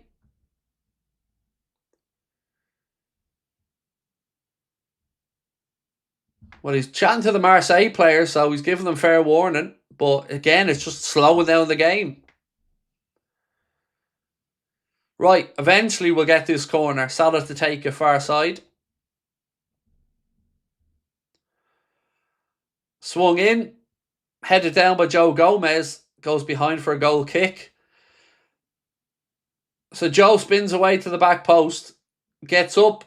Can't direct a header goalwards. Not even nearly goalwards, to be fair. He was about 5 yards wide with that header. Yeah, and he could tell. You could see his expression afterwards. He knows he should have done better. We're all dreaming of that Joe Gomez goal.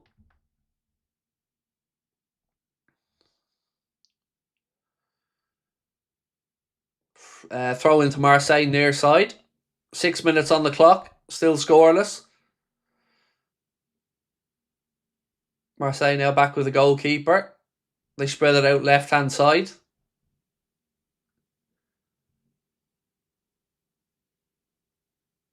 Really interesting watching Liverpool's shape here.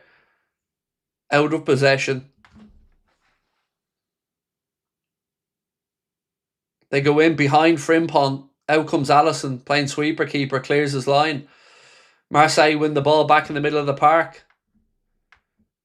Second ball. Szoboszlai gets there first. Ball's flicked on. Marseille, they'll win it back. Come on, boys.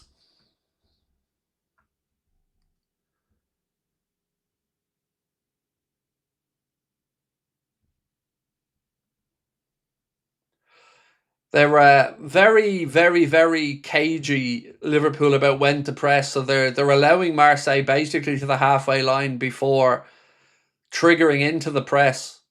You know, De Zerbi's teams are well used to drawing on and trying to play around presses. It's always been a way. That and quick counter-attacking football. Marseille in possession now, centre of the park. Kirkes getting drawn into tracking a runner, but then space opens up. And that space is attacked by Marseille. Ball in behind, the offside flag goes up correctly. But you could see what Marseille did there. They had a runner that triggered Kirkes to come back inside. That runner, though, had opened up the space for them to play into the left-back position. And that's exactly where that ball went. How are you today, Craig, mate? Hoping you're well. I'm good, thank you. I'm good. Just trying to get rid of this head cold that won't go away. But apart from that, my friend, all good. Hope life is good for you. Szoboszlai now in possession. To Wirtz. Into the right channel to Frimpong. Frimpong's cross takes a nick off a Marseille player. Marseille bring it out. Get a little bit lucky there. Ball comes out here. Number 10 making a burst down the right-hand side. Liverpool have 3 players across. 10 cuts it back. And Liverpool force Marseille backwards.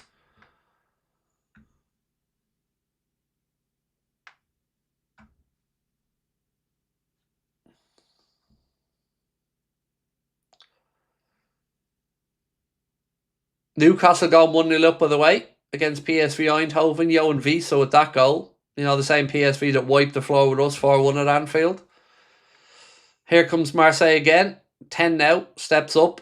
Couple of Liverpool players there. Second ball across. Virgil defends it and puts it out. Somebody say Chiesa was injured in the warm-up. Oh, Jesus Christ.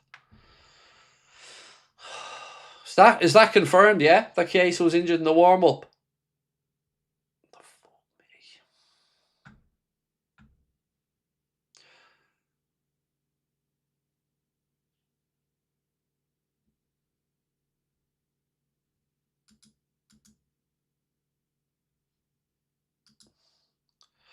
My God. Last week, oh my days. But yeah, we don't need players though, remember?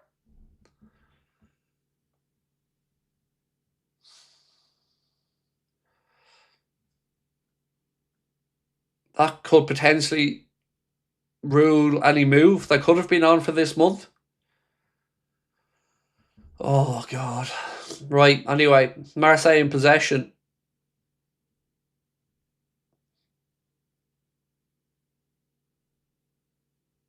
Marseille try and swing a ball cross field. Gravenberch makes a mess of the headed clearance, and now Marseille have it in a wide position. Ball in. Oh, slides through, and nearly Pavard, I think, on the end of it, but luckily Alisson was managed to grab it. Oh yeah, inches there from Pavard getting on the end of that. This is not an ideal situation. Bring Jan and a centre-back in. It looks as if Leipzig just don't want to sell Jan Diamonde this season.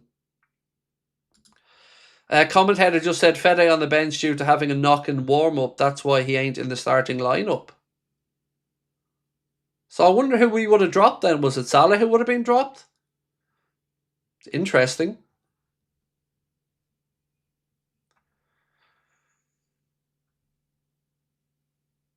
Gomez. Virgil. Again, Liverpool just moving it across slowly. Maka. Soboslai. Wirtz. Unlucky. It was slow, quick there from Liverpool, but final ball was blocked. Gomez now. He's under pressure. Buys himself a bit of space. Well done, Joe. To Virgil in the centre circle.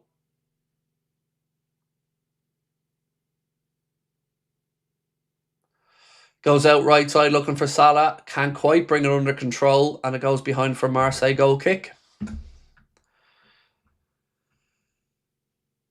Angie, I think I forgot your super chat earlier, Angie, now that I just see your name come up. My apologies, mate. Let me get back and find it. Much love, Craig. I also can't listen to Slot. Sorry, Angie. I'd seen that come in earlier on, and I made a mental note to get back to it and then forgot. But you're predicting a 2-1 Marseille win. Hope you're wrong. So do I.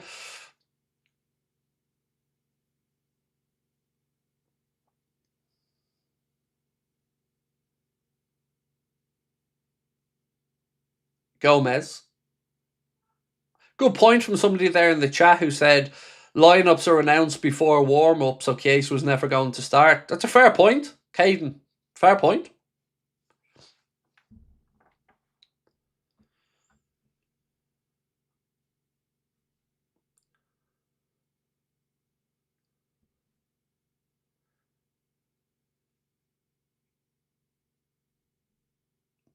At least Arne isn't wearing navy tonight, as somebody in the chat has said. Yeah, Leona. I'll take credit for that, for him not being a navy. Marseille now in possession, halfway inside the Liverpool half. Pavard. Pressure comes on him from Ekitike. He cuts back inside. Busy Media, how are we? Oh, that's too easy through the lines now. Marseille have space down our right. They work it into wide position.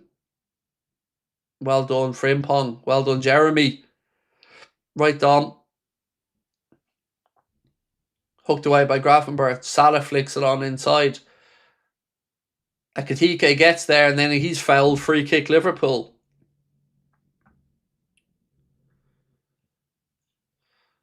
A few people talking about the fact there's no press in the Liverpool team. Brian mentioned that Oliver mentioned it as well.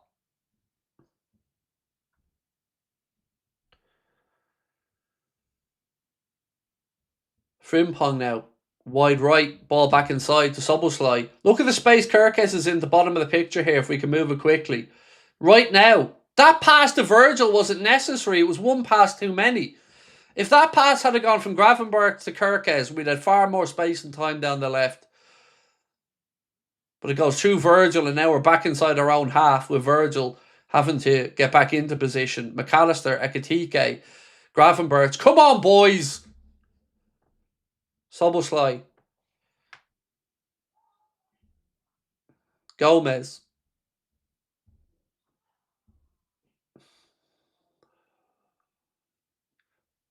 1-0 Atalanta. Red Jaden said, thank you for the update, my friend.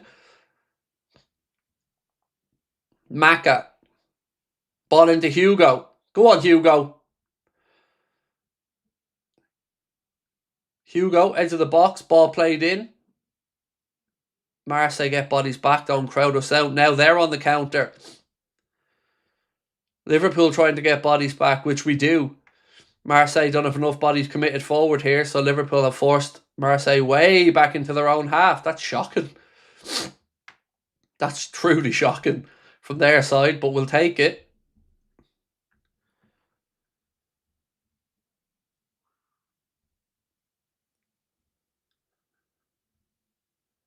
Højbjerg.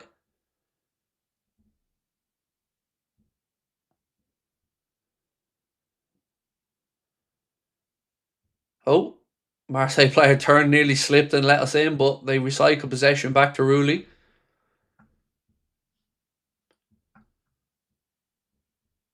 Come on, lads, do something. Just standing there.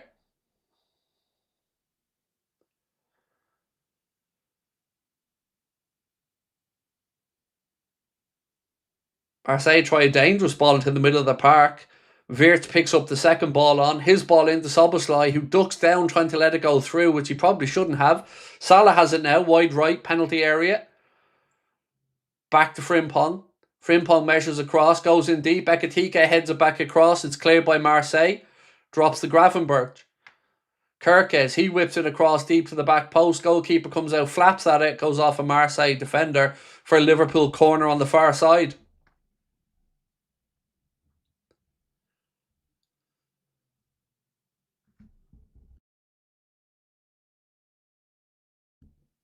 Right, let's see if we can do anything from this corner. We know Gomez got in the end of the last one, but couldn't steer his header goalwards. Salah to take it again on that far side. Similar situation, Liverpool players bunching up on the edge of the penalty area.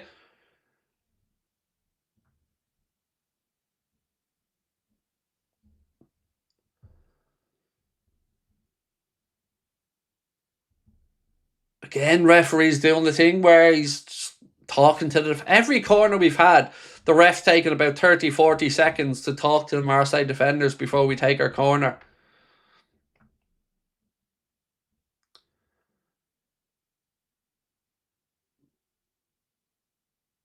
Salah whips in the corner. Keeper comes, punches it away. And then Marseille finish their clearance. I think the word we're looking for is monotonous, said Jack Nichol. That's the polite words, Jack. That's the polite word. Ekitike now. Cross in. Salah can't quite control it. There was a lot of zip on it, to be fair. And it goes out. It'll be a Liverpool throw-in on the far side. Murillo it was who finished the clearance. Salah, it was pinged at Salah quickly, to be fair. Actually, it wasn't the goalkeeper who put it away. It was one of the defenders got a header on it.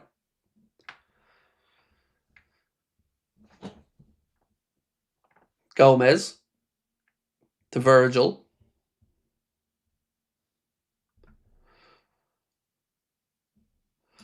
We've got no character. Love Hugo, but he looks like a highlighter. Love to see Mo sprinting again. This is not Liverpool I've known for 18 years. Strike! Oh! Dragged just wide from Alexis McAllister. That should have been 1-0 Liverpool. Play the ball in. Maka gets a bit of space. Gets a bit lucky. Has a shot. It's unlucky for Maka. I mean, he gets a bit of luck for the ricochet to get back to him. Hits it through the defender's legs. Goalkeeper flying across. And it's inches wide of the far post. Unlucky there from Alexis, but come on, the Reds.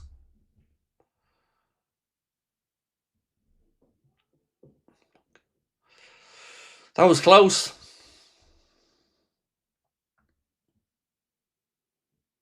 Marseille now on the attack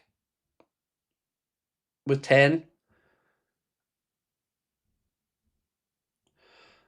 Couple of ricochets and then Kirkes comes away with it.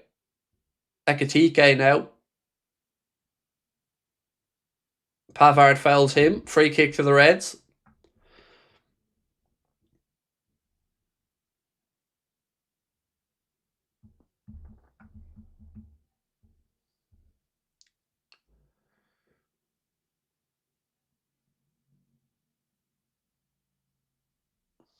Right, come on, boys. Alisson in possession. Edge of his own penalty area. He goes long looking for Hugo. Hugo's control is too loose and lets him down. Marseille play it forward and Virgil, well, he heads the ball into a random area that Kirkes manages to run back and save it. Lovely ball. Played forward now, but that's unlucky. Liverpool immediately got their head up looking for Salah over the top, but the defender did well, and it goes through to the Marseille goalkeeper.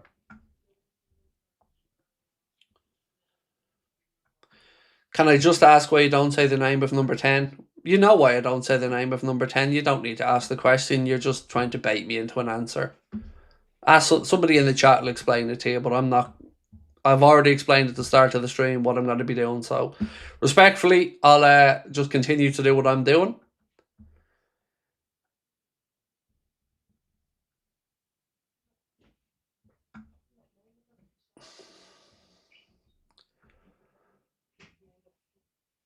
Uh-oh, Gomez under pressure. Well done, Joe. Goes back to Ali, and Ali puts the boot through it.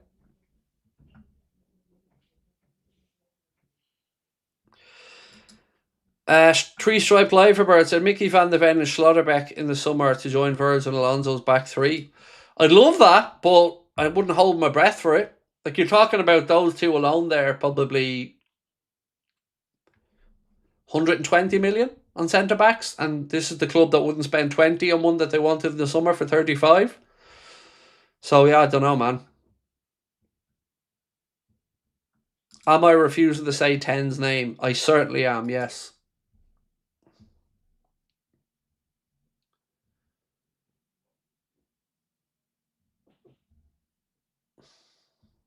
Good challenge.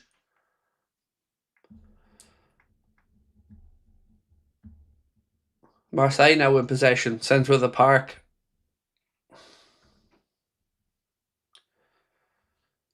Ball at right side, Benjamin Pavard. This is honestly, I didn't even know Pavard played for Marseille until today, lads. That's how little attention I really paid. I've seen some of the results and seen Newcastle had a tough time over here, but I genuinely didn't know Benjamin Pavard played for Marseille. I'd forgotten about Højbjerg. I didn't know he was there, but I'd forgotten about him.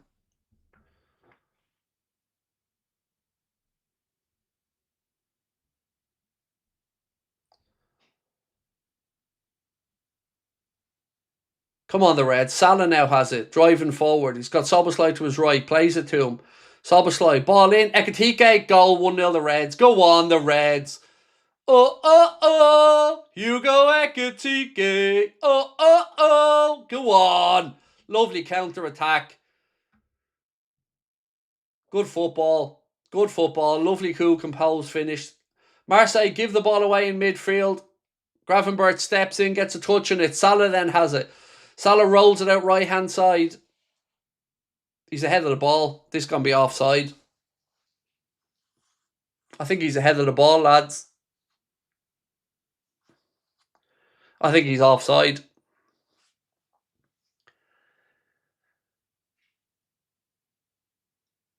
Yeah, he's offside.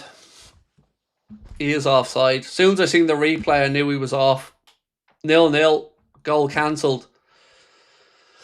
Had a feeling when I seen... I wasn't sure in real time, but when you seen the replay, it was pretty clear pretty quickly. So yeah, we're back to scoreless. It is offside. He was offside. It's the right decision. Unlucky though, because it was good play. Gravenberch did really well to win the ball. Salah then drives forward, plays it to Szoboszlai, but Hugo just went a yard too early. Unlucky, boys. Now Marseille open up a bit of space. Szoboszlai getting back, blocks the ball into the left channel. Well done, Dom.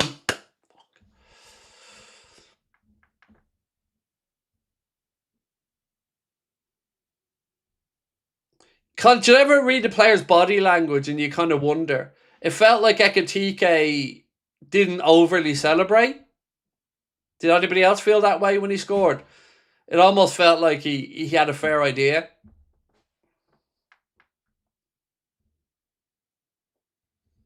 But good counter-attacking move nonetheless. Yes, we were offside on the finish, but again, it'll give Marseille something to think about.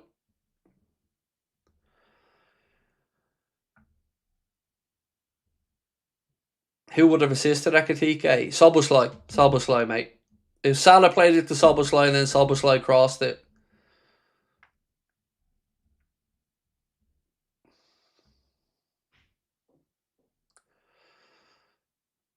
Oh, bit of space there for Marseille.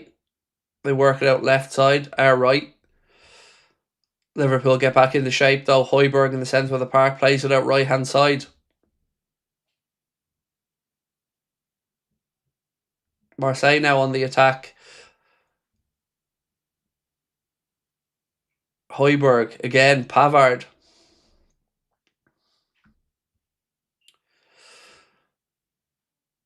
Well done. Come on, get stuck in, Wirtz. Get stuck in. Oh, referee gives a free kick to Marseille. Folks, we are 398 subscribers away now from 370,000. If you are new to the channel or you haven't yet subscribed, please do. And thank you so much for being with us. Free kick here to Marseille. Too far out for a shot, but certainly in the position that Liverpool got to be wary of here, of a decent set-piece routine for Marseille. It's slightly left of centre. It's about 40 yards out.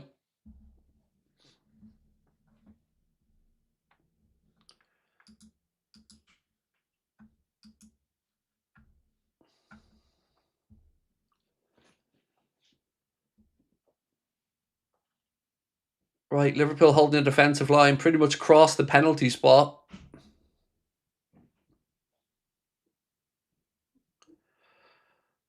Second ball drops out. Marseille strike. Saved by Alisson. Good save, Ali.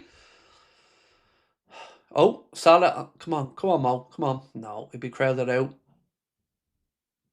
Oh, it's a good save by Alisson. Liverpool clear the initial ball. Then it breaks to a Marseille player. I'm not actually sure which Marseille player it is, in all honesty. And forces Alisson into a save. Maka. Wirtz. To Gomez. Ryan Gravenberch. Look at the space. Look again. Look at Kirkhead's bottom of the screen, lads. He's in the fucking space. Get the ball to him. We're not moving the ball quick enough to our wide players. And then we're delivering. It does my head in, lads. We're just not moving the ball quickly. We've got players holding their width, and it's taking an extra pass to get the ball out to them. Why can't players stay on side? It's not difficult. Yeah, it does annoy me in those type of situations where all you have to do is just stay behind the ball. And Ekitike was a little bit too eager there, which is why I don't think he celebrated overly when he did score. 28 minutes in, still scoreless. Liverpool did have the ball in the net, but it was correctly ruled out for an offside against Hugo Ekitike.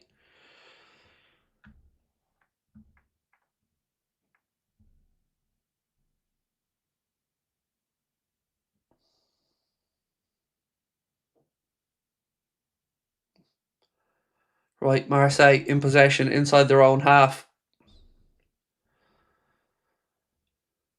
We've won it back though. No.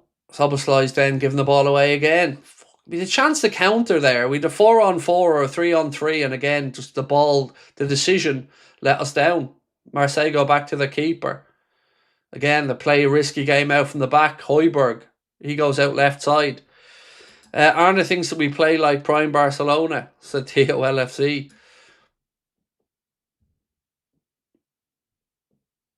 I don't know what he thinks we play like, but yeah, we're far removed from that. But still, like I've said, it is scoreless here. We've had the ball in the net, so we know we can get at Marseille. We just have to make sure that we don't give away anything silly. Because they are a high-risk, high-reward team, Marseille, so there are potential errors in them if we can pick our times to press and try to pinch the ball back. If you look at the goal that was ruled out and the way we scored it, it came from Gravenberch stepping in the midfield and winning the ball back and starting that counter.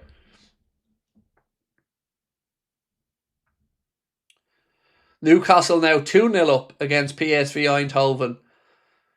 Anthony Gordon with the second there. So 2-0 up against a team that whooped their asses 4-1 at Anfield. As you can see there from the semi-automated, he was a good 2/3 of a body ahead of play there, Konaté. But yeah, Newcastle 2-0 up. Lads, that 4-1 loss to PSV Eindhoven, I still can't believe that actually happened this year. Or this season, I should say, excuse me.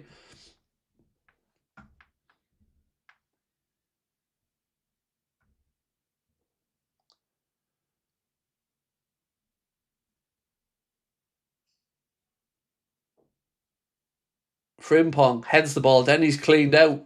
Free kick to Liverpool, wide right. Craig, if we sign a proper 6, do you sell Alexis or Gravenberch? So for me, Damon, and we've had this discussion a little bit, mate, I've always felt like if we did bring in, let's say, Adam Wharton, we will most likely move a midfielder on, and I'm guessing, and I would suggest McAllister is the most likely, but again, just guessing. All three of those players are loosely in contract negotiations at the minute.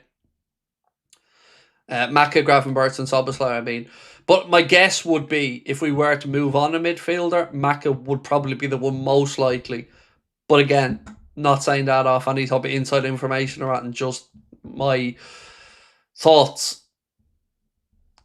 Free kick played in by Szoboszlai, cleared by Marseille. Now Liverpool back to near the halfway line. Wirtz, he goes out left side to Ryan Gravenberch. Ian O'Cahill said, Hugo with the Torres look, I see.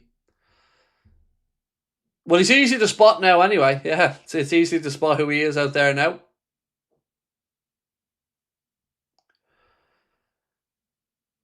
Virgil, again, very slow-paced and moving the ball left, right. Eventually, we find our way out to Milos Kerkez. He fires in an early cross, a deep one looking for Szoboszlai, but it's overhit and it goes behind for Marseille goal kick. Craig, is Boycheti still have a future at Liverpool? It's the injuries. He just can't seem to get a run without those injuries. Yeah,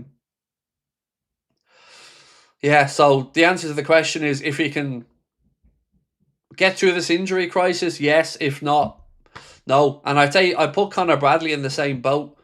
Long term, all these little injuries and the announcement for Conor Bradley could be the thing that does derail his Liverpool career.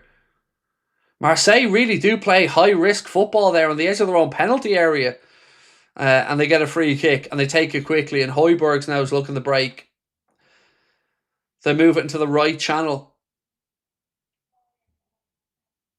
And Marseille get a corner. Verd steps in, blocks the cross. And it'll be a Marseille corner on this near side.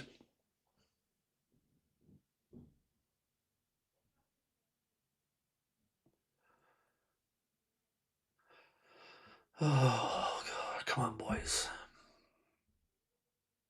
12 minutes plus stoppages to go in the first half. Corner to Marseille, near side. They go short with it. Little 1-2. Second ball in width, too far. Goes behind Liverpool goal kick.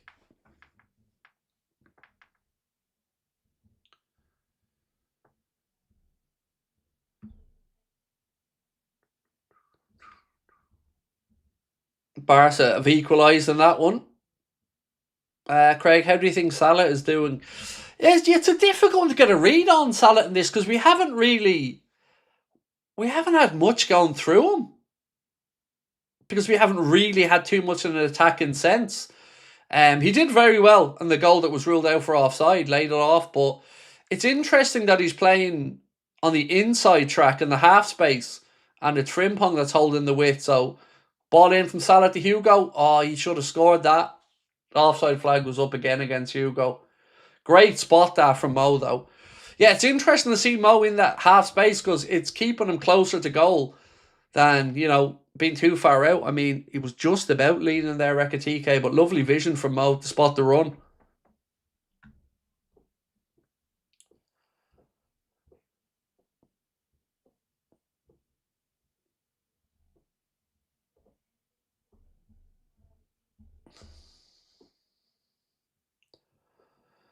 Again, Szoboszlai.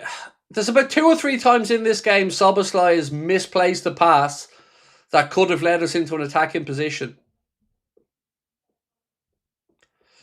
And again, the referee buying every little niggle. Every 50-50 the referee is giving the Marseille as soon as they go to ground. Look where the goalkeeper is. Now he's at a goal. Salah, hit it. He's off his line. Salah in possession. This time it's his pass that's blocked. Ekitike. His ball in and it's straight to a Marseille player. Wake up, boys. That last ball has cost us a few times.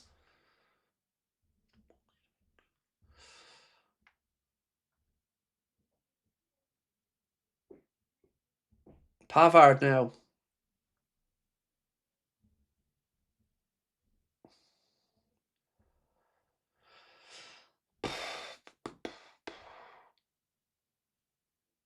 Marseille still with the ball, centre of the park, inside the centre circle. They work it out left side. What are your thoughts on Kirke's cross recently? Overhit, but I like that he's crossing it earlier. I'm a big fan of fullbacks crossing the ball earlier from those half spaces or getting to the byline and trying to pull them back. It's when we go too far wide and we're taking too long to get the crosses in that it causes problems. So he just needs to be a bit more measured for me on the timing. Carbon said, "Hey Craig, how are you doing? In my opinion, I think we should change the formation of the team to a 4-4-2 wide diamond, which would help us through the channels better and shape more defensively." I think the best thing we could do formation wise is to remove the manager, and then any other formation makes more sense to me. But appreciate your input, Carbon. And the diamond has worked for us in the past, and we do have the players that can certainly utilise it. But look, we're in this game. That's one thing I would say to you. Like, it's certainly not a game that we're being overawed in or anything. We're very much in it. And bar a couple of messy final balls, we could have been in some good, dangerous positions. Oh, again, unlucky. That last thing, good bit of play. Ball falls to Wirtz and he's just got his pocket picked. But again, good vision for Liverpool to get into that position. It's like, it's been nearly there a lot of the time tonight.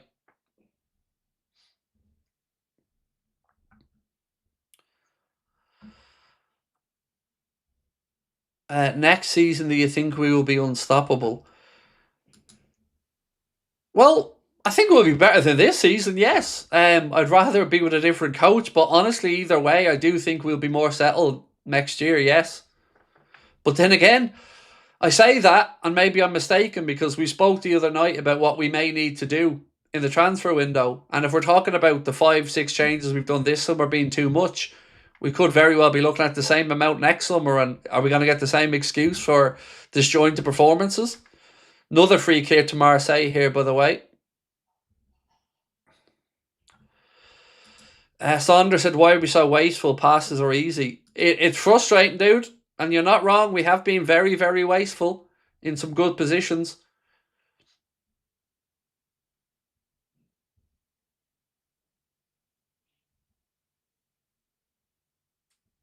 Marseille now. Centre of the park, halfway inside the Liverpool half. They move it out left. Højbjerg. His cross is blocked by his own player, and Szoboszlai has a chance to counter now. Move it quickly. Right, out left, out left. And he overhits it out right to Frimpong. Still have it though. Frimpong in possession. Cross in. Flicked. Ooh, unlucky. Flick towards the near post. Salah gets a touch in it and it goes behind for a goal kick. I think that was the wrong decision though from Szoboszlai. If he goes left, we have far more space and time. And they're the type of things we've been talking about. That it's just that last ball.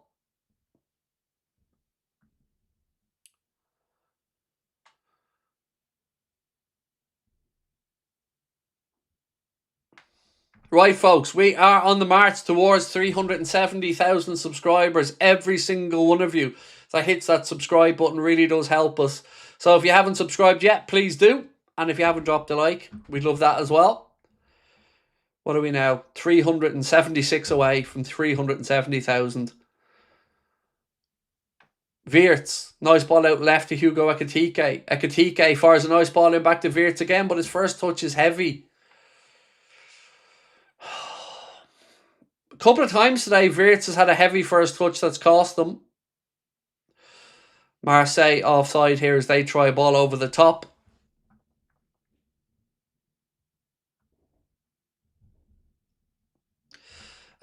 Kerry said passes are not easy, bro. Some of them have been, mate. I mean, there's 2 or 3 of those positions Szoboszlai have been in where they have been fairly straightforward passes, but some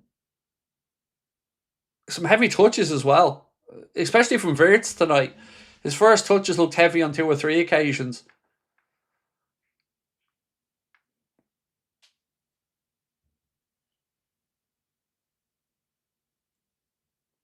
Kirkes, back to Virgil.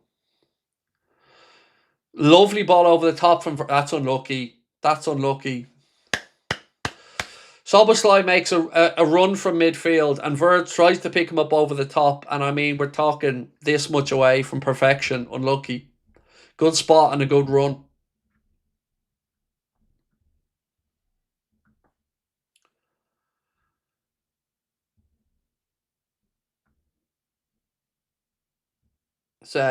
It's a weird game. It's not exactly being played at the highest of pace or intensity, is it?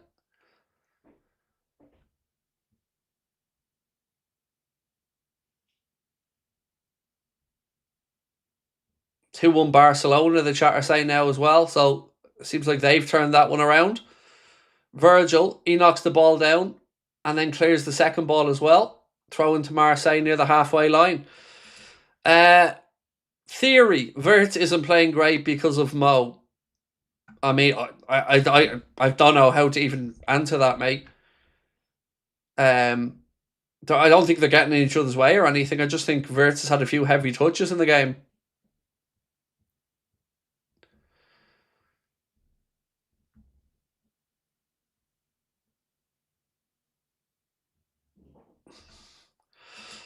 Stephen said, win or lose, I need to see that rat emptied. No, Stephen, we can't be condoning any type of violence, sir. That would be a shame.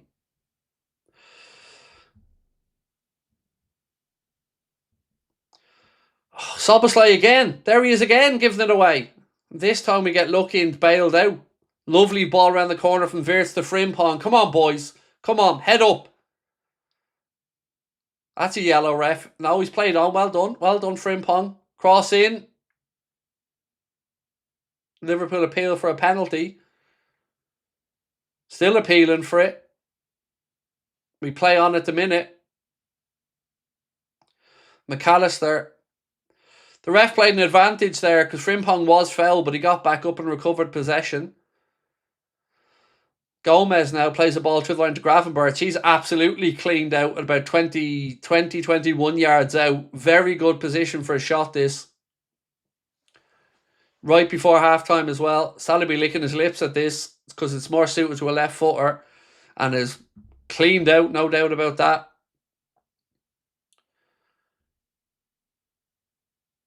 I mean, how's that not a fucking handball, lads? That replay. Surely, how is that not a handball?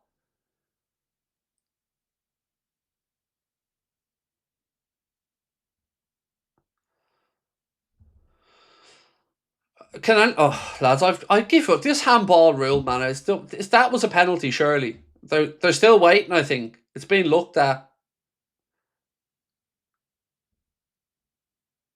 I think this gets given as a penalty because it looks like a clear handball to me.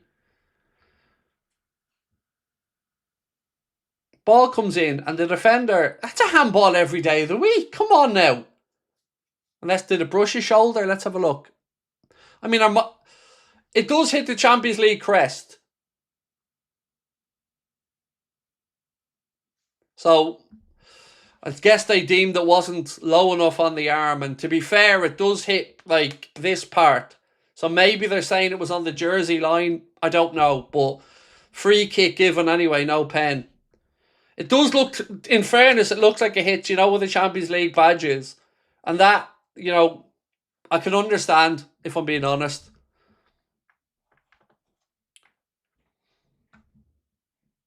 At first, I thought it was lower down the arm, and I thought it was clear handball. But when I seen the replay, it did look a little bit higher.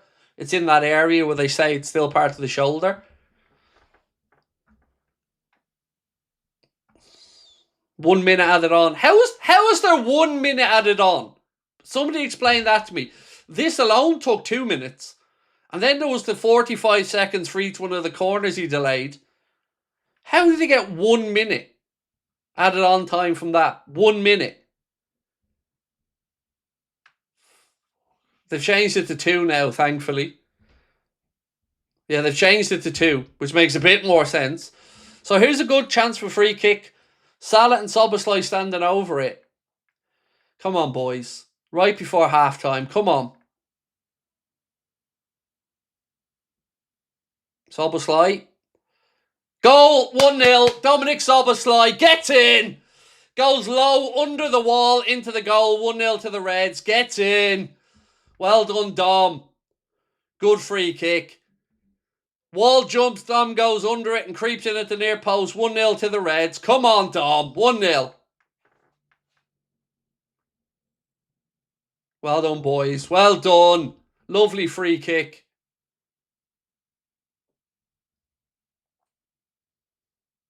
Love it. Love a goal like that before half-time, lads. So yeah, Wall jumps and Dom banks that they're going to jump and goes underneath it, and it's perfection from him. Absolute beautiful. Leo Messi-esque, dare I say it. Love it. He's banking that the wall's going to jump, and it does. And then after that, it's just pinpoint. Beautiful, Dom. Beautiful stuff.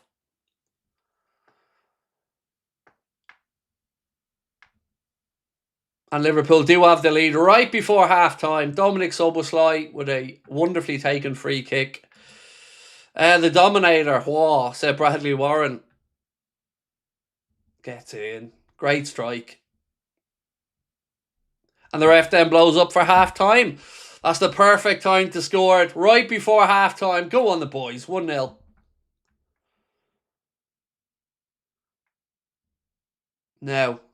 Now, boys. Again, I'm going to say what I said against Burnley.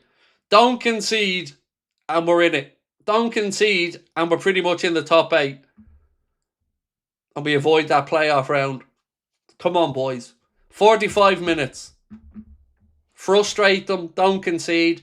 Hopefully we can pin something else.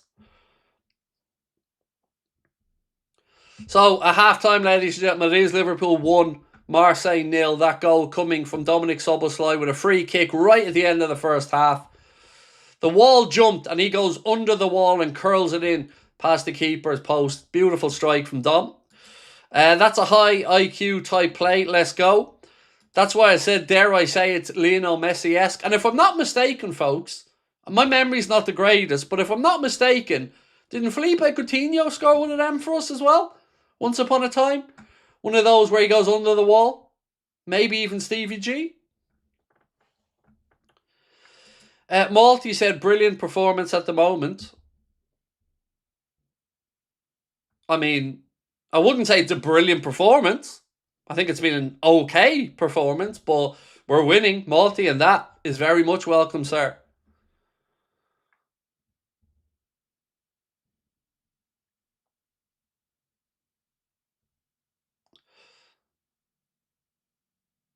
Coutinho scored a couple of those. David said 2016 season for Coutinho, said Arne.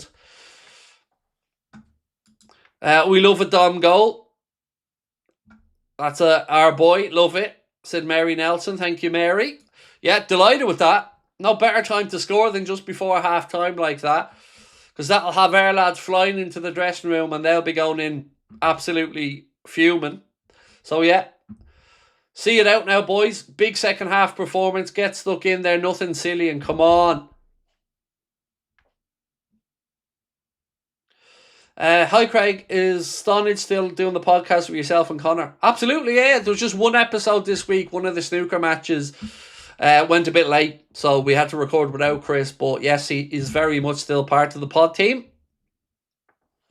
Right, so at half-time, let's look at the stats. Possession-wise, 55% Marseille, 45% Liverpool. One shot for them, one on target. 5 shots for us, one on target. Dangerous attacks, 22 for the Reds, 13 for Marseille. Corners, 2 for us, 1 for them. Total passes, 207 for Liverpool, 87% accuracy. 262 for Marseille, 89% accuracy.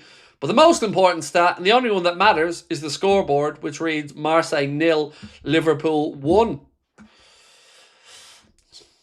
Delighted with that, honestly, really am. Right before half-time as well. There's no better time to score.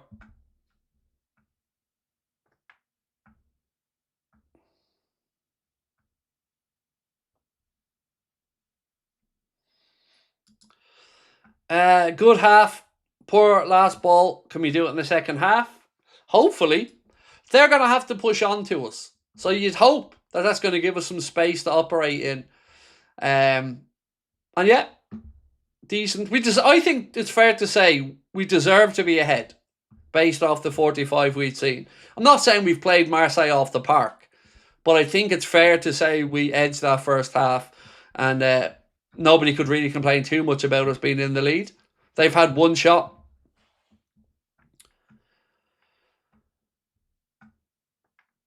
They actually look more exciting so far. Ekitike just needs to stay on side, said James Smith. Saunders said, we're winning the lot. Slot can't even stop us. Let me talk you through, by the way, some of the latest scores as well in this evening's Champions League games. So, early games was Galatasaray 1, Atletico Madrid 1, Karabag 3, Eintracht Frankfurt 2. Right now, it's Atalanta 1, Athletic Club Bilbao 0, Bayern Munich 0, Union Saint-Gilloise 0, Chelsea 0, Paphos 0. Not great, that. Juventus 0, Benfica 0, Marseille 0, the Mighty Reds 1, Newcastle 2, PSV Eindhoven 0, and Slavia Prague 2, Barcelona 2.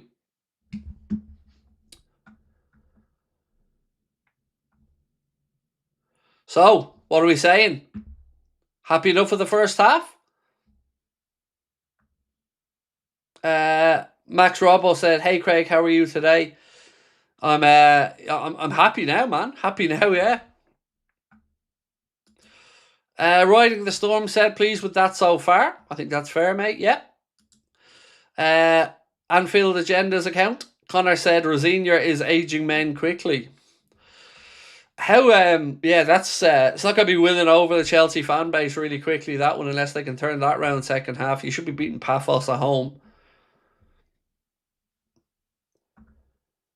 We're 5th as it stands in the table. Good, brilliant. That's what I'm saying. Why this game is so important. And at the moment, if we see this out, it's really good for us. No doubt about that whatsoever. Let me just have a quick look at the league table as it stands. So, as the table stands, and remember, there's still 45 minutes to go, so this will change.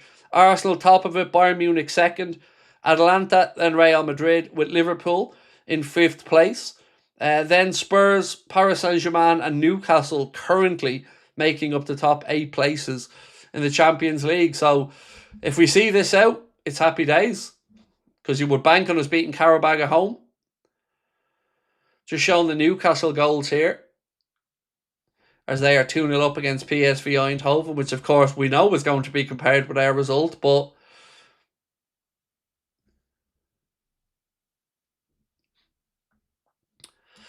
Three Striped Liverbird says, here's $5 to the Liverpool supporter who went full moon on the Marseille fans after that goal. Nice. I didn't see that. I missed that one.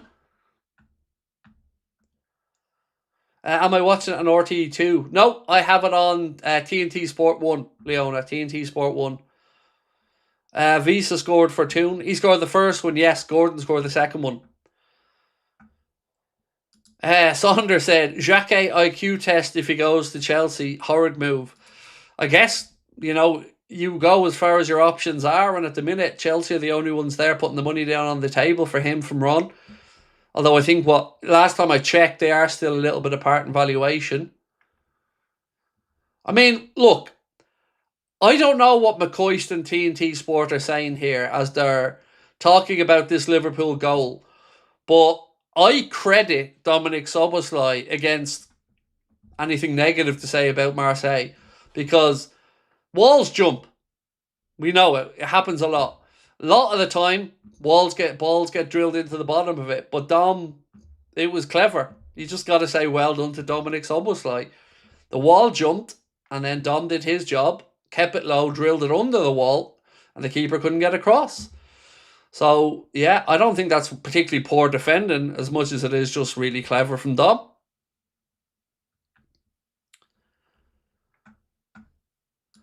Tipsy Dipsy said, only way we draw this now is Slot changing things. Well, look, I hope he doesn't, because like I said, I feel like we deserve to be in the lead. It hasn't been perfect, but it's been good. And it's been better, The battling qualities have been there. We've been a little bit wasteful in possession in the final third. So yeah, let's see this out. And we are most likely avoiding that playoff round, which is making me very happy.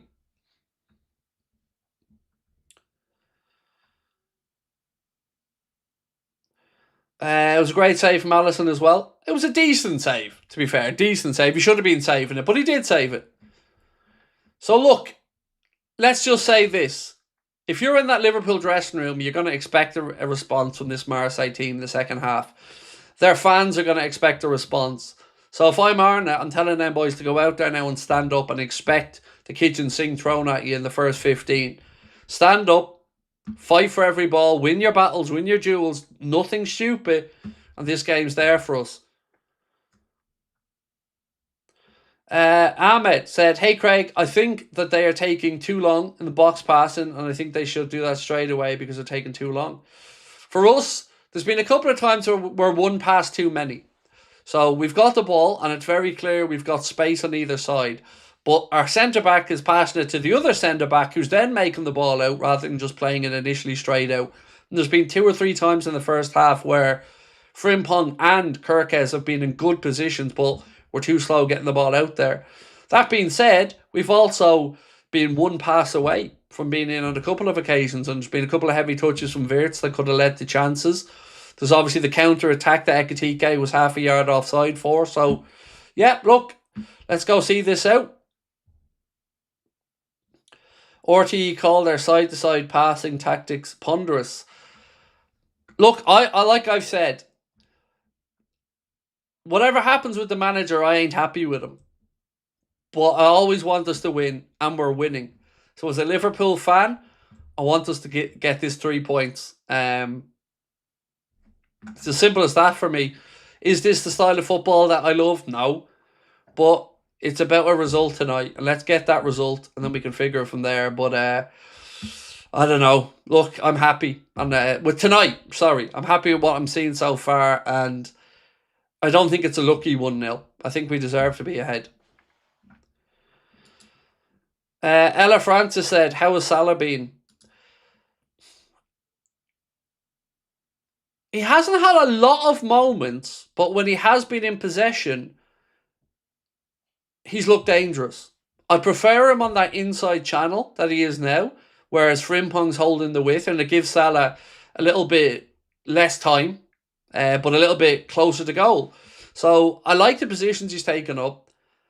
He's had a couple of crosses that were decent that were cut out. He had a decent flick chance himself. I mean, for his first game back from the AFCON, he's doing decent enough. For me, if Wirtz had a better first touch in that first half on a couple of occasions, we would probably have been 2 up. He's had a couple of heavy touches, and Dominic Szoboszlai had a couple of misplaced passes. That's me nitpicking. Defensively, we've limited them to 1 shot on target, which was a second ball after a free kick that we cleared.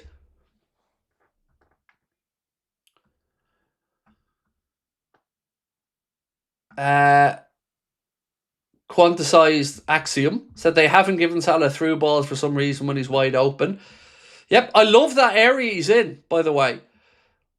We've had conversations as fans on here a lot over the few seasons, and when he's been too wide, we've said he's had to work too hard to get in towards goal. This inside channel position that he's playing in the right half space, I think is far better suited to him. It gets him less distance between him and the goal. I know it doesn't sound like rocket science, but it isn't. And that width is being provided by Frimpong. Now, let's see how Marseille respond. I hope we don't go into our shells. I hope we don't sit back and start playing with a low block and inviting pressure. So we're 45 minutes away from a damn good result.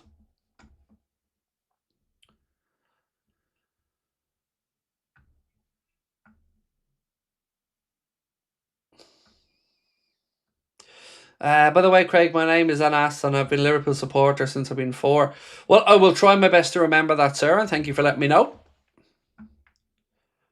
So, a couple of quick things. One, don't forget match reaction coming up after the game, as well as our player ratings video. And if you would like to submit your player ratings or, you know, want to be in for that chance to win the monthly prize that we're going to be giving away with thanks to the Collector's Corner, make sure you are signed up to the Anfield Agenda WhatsApp. Scan the QR code on the screen there now, and that will get you in.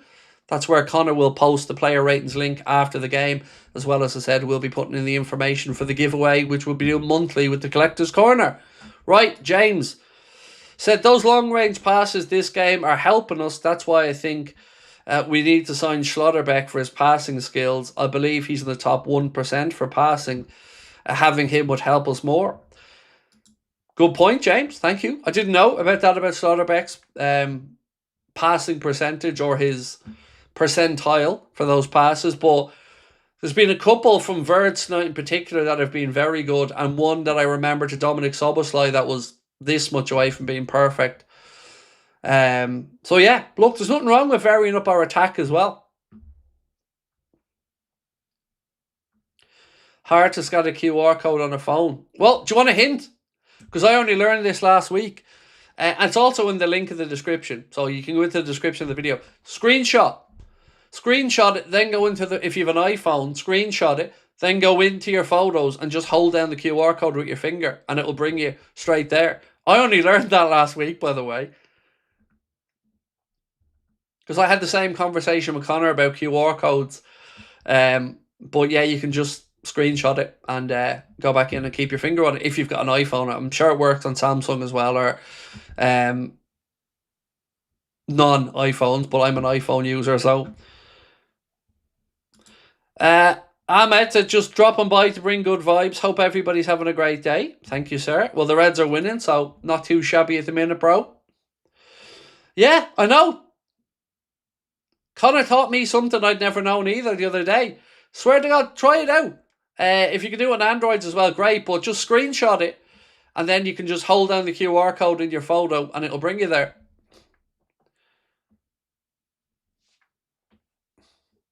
Because I only found that out, like I said, because I had this very conversation the other day debating about whether the QR codes are any use to us or not. And then Connor told me about that. Olympic Marseille trying PSG footy but don't have PSG players, said Didinho.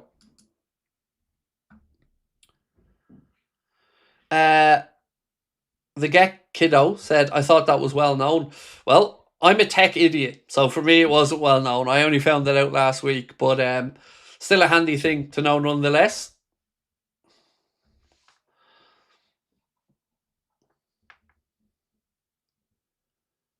Right, big 45 ahead now. Liverpool playing from left to right. Doesn't look like there's any changes. So fingers crossed that the boys can see this one out and get what will be a very, very good result away from home in Europe. And don't forget as well, if you haven't subscribed, folks, please do. We are on the march towards 370,000.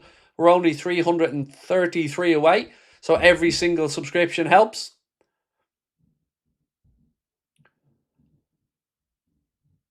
And we're underway in the second half. We are underway.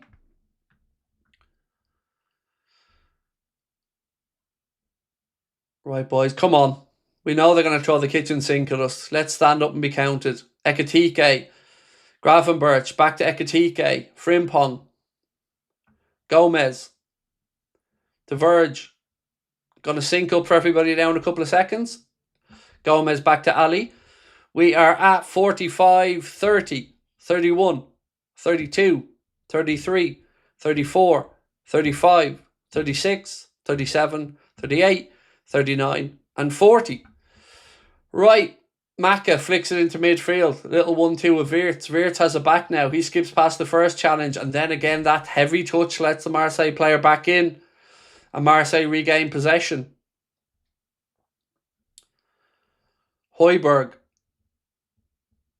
Come on, the Reds.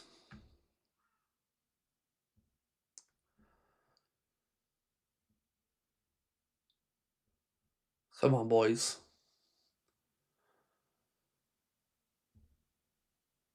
Salah presses. Oh. Too easy. Gravenberch's press, but he was turned now. Marseille in a little bit of space. Szoboszlai gets back to help out. Ball inside from Marseille. Bit slow in their build-up, so it's allowed Liverpool to get back in shape. Højbjerg. He strikes from distance. You're not going to beat Alisson from there, fella. And it trickles wide. Goal kick Liverpool.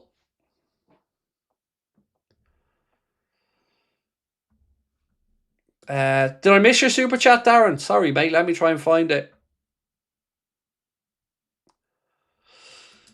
Player from Marseille we all know about. Sorry, Darren. I didn't see it, mate. I hadn't initially ignored it or anything, mate. Yes, and I'll just be referring to him as number 10, sir. But sorry, Darren. I didn't mean to do that, mate. Didn't miss that on purpose.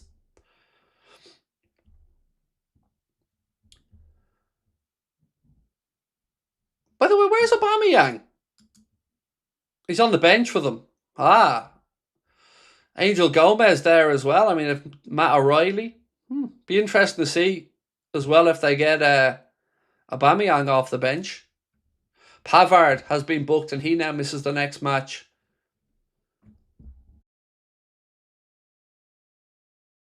That was an idiotic foul and shove from Pavard, actually.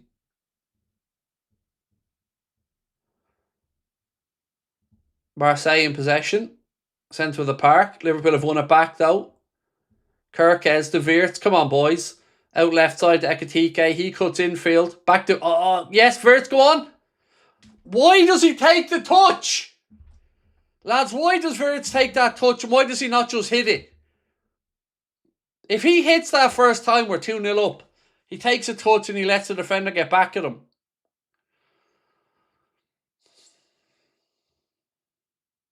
Bit wasteful again.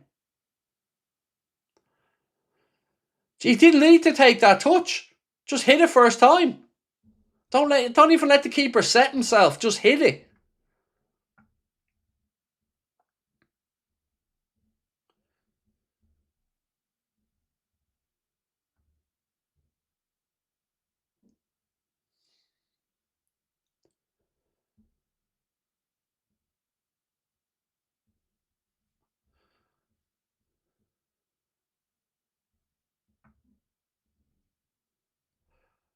Marseille in possession inside their own half.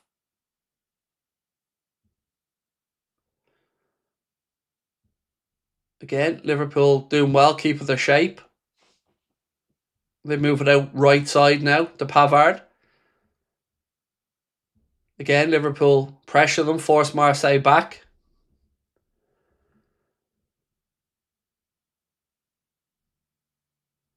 Good defending. Ball over the top. Jeremy Frimpong holds off his man and trickles through to Alisson Becker. Come on, the Reds.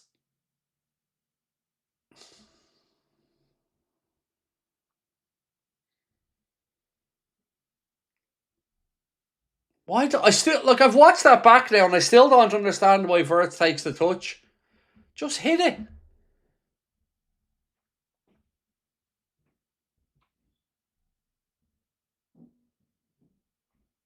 Ball into Salah. Salah can't quite control it, and it goes out for a Marseille throw-in.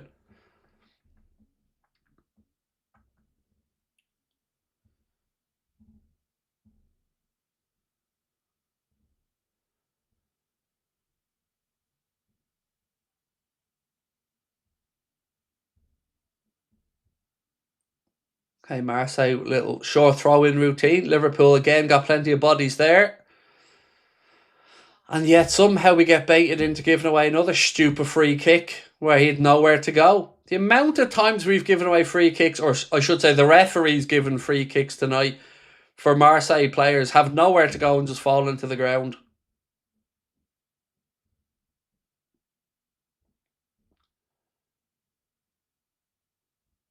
Again, Marseille work a decent position. Ball into the left channel now. Frimpong has enough pace to get back. Come on, Jeremy. Come on. Stand up. Marseille work to the edge of the penalty area to Højbjerg. Again, he's closed down, so they work it out left side. Liverpool have everyone back behind the ball now. Not really any space there for Marseille. They're just moving the ball quickly, little 1-2s. Number 10 has a decent strike then. Alisson gets down, pushes it round his left-hand post for a corner. Well done, Alisson Becker. It's one of those awkward ones that bounced up just in front of him. Well done, Ali. Right, boys, come on. Defend the set piece.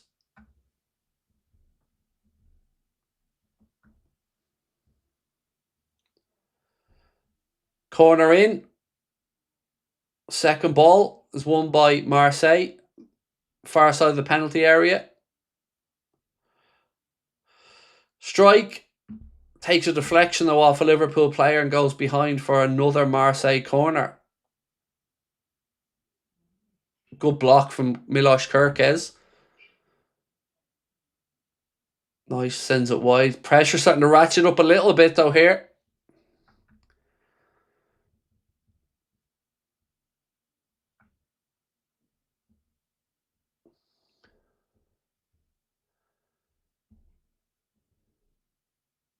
Corner defended by Liverpool. Second ball breaks out of the box. Strike. Deflection. Straight into Ali's hands. Somebody said Connor with the formation should be 4-2-4. So remember this, mate. When we do the formations, they're done before the game. And they're done for illustrative purposes to tell you who the 11 players on the pitch are. It's not done as a tactical thing or to tell you exactly how we're playing. I'll do my best to describe that to you as the game is on. But they're just to show you the 11 players that are on the pitch.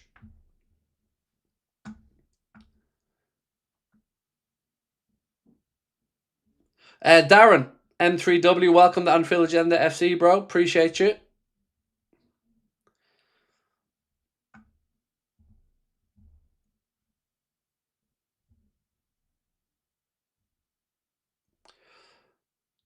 Marseille in possession now. Again, Liverpool with everyone back behind the ball.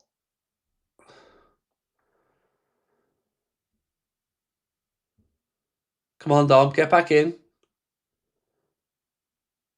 Oh, Marseille work a decent spite. Headed away by Virgil. They're starting to ratchet it up a little bit here, Marseille. Cross in. Szoboszlai heads it away. Salah on the edge of the box now on the counter. To Ekitike. Marseille win it back though. They now have it left side.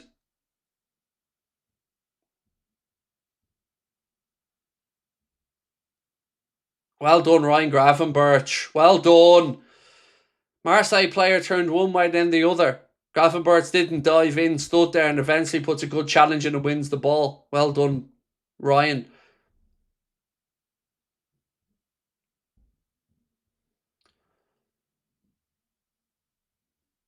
Marseille in possession, right side, just inside the Liverpool half.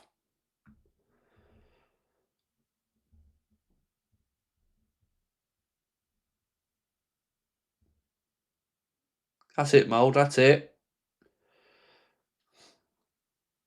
That's it. Well done, boys. Keep pressing. Force them back. Well done. Force Marseille all the way back to the keeper. Logan, how are we, dude? Nearly 2 years with us, Logan. Thank you. Said, watching from Italy today. Nice. On your Surfshark vacation.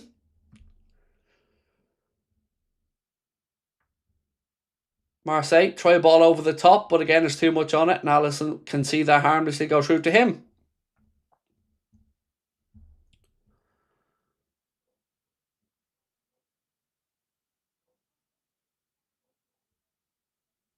Good bit of defending that from Ryan Gravenberch there a moment ago. Really good judgment.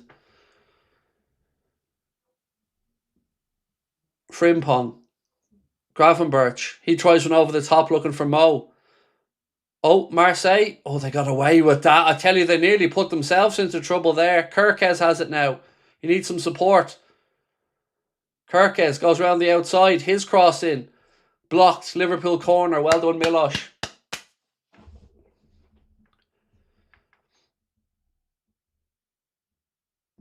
Come on, boys. 322 subs to go. Come on, boys. Do hit that subscribe button as well. I heard somewhere if we hit 370 that Liverpool are going to win this game. But, you know, let's find out together.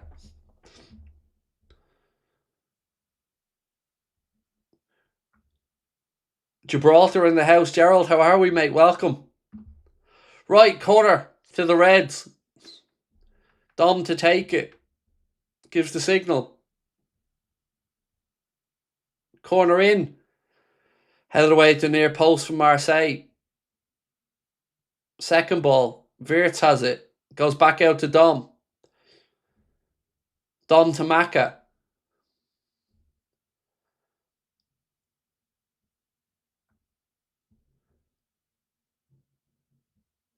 Oh, unlucky. He tried to thread the ball through to Ekitike. Marseille player gets a touch. Oh, Joe does well. Well done, Joe. Joe Gomez intercepts that where we could have been in trouble. Marseille were on a counter, but Joe steps in and wins the ball now. It's with Alexis McAllister. Spreads it out looking for Frimpong wide right. Jeremy controls it. Takes a touch that brings him back inside. He goes back to Gomez.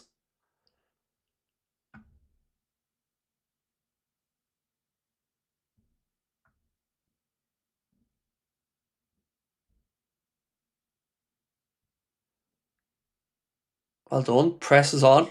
Forces Marseille to go into a long out ball, which Liverpool deal with. Gravenberch goes back to Alisson.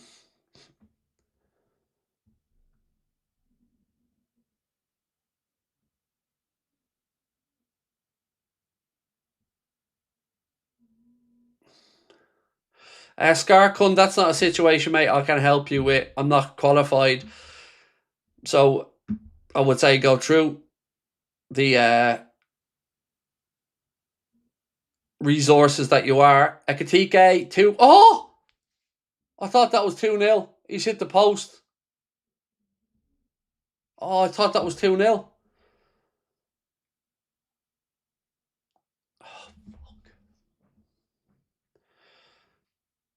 Now, heavy touches allowed them to counter. Look, they have a man free through the middle. Ball played in. Oh, thankfully he's blasted it over. Oh, we got off the hook. Marseille countered us. Goes wide. Number 10 then spots the runner. Plays it infield. He tries to take it early and he blasts it over the bar. Oh, thankfully. That could have been 1-1. And it could have been 2-0 up the other end as well. Ekitike hits the post. And then they go up the other end. And thankfully, the shot wasn't controlled, but end to end.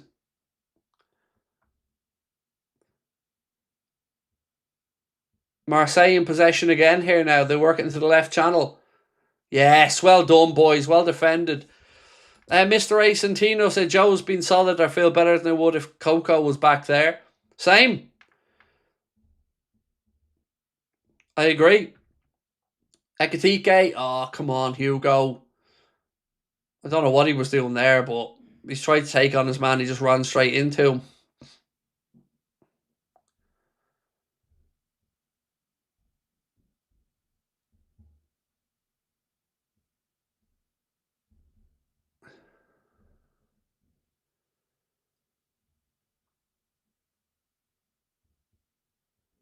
Marseille now, centre of the park. Somebody's asking me what happened to top of the league. Wow, we're going back a bit there, bro. I just didn't have the time, is the honest answer, mate, to keep it up. That's the honest answer. Keith,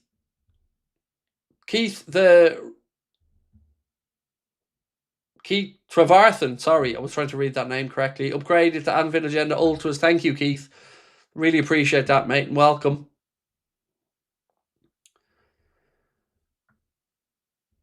Someone said, I hate these 1-0 leads. Motorhome Dreamer. So do I. You're always nervy when it's 1-0. But look, as much as I hate the 1-0 leads, I'd still rather have a 1-0 lead than a 1-0 deficit. We are at the hour mark. Still no changes in the game from either side.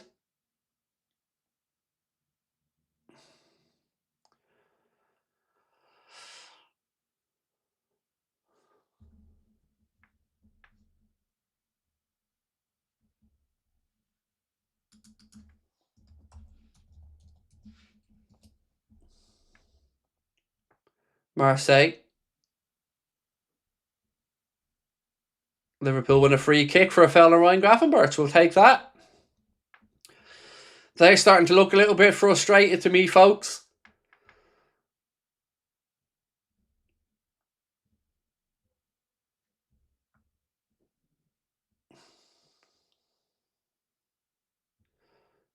Gravenberch. Frimpong. Back to Gravenberch. Gomez. To Virgil. He goes out to Kirkes. Kirkes. Lovely little 1-2. He plays with Hugo Ekitike. Kirkes now slips it in left side. Wirtz.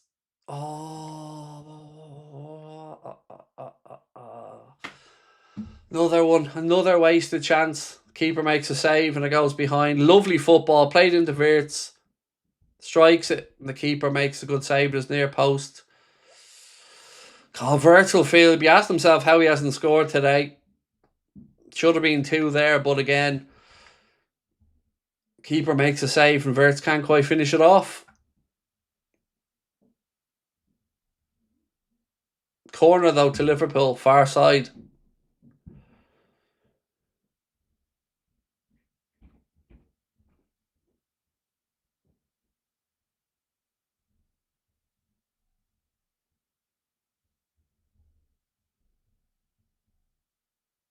That was such a lovely 1-2, by the way, in the build-up to that between Kirkes and Ekitike. Well done, Milos.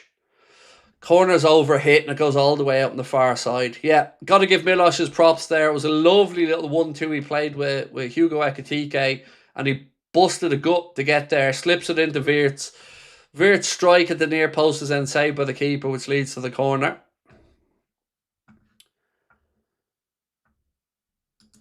Hey mate, you're on the radio at work. Hope the family as well. How was Dom's free kick? Hope everyone in the chat as well too. Love from Australia. Thank you, bro. The free kick was genius.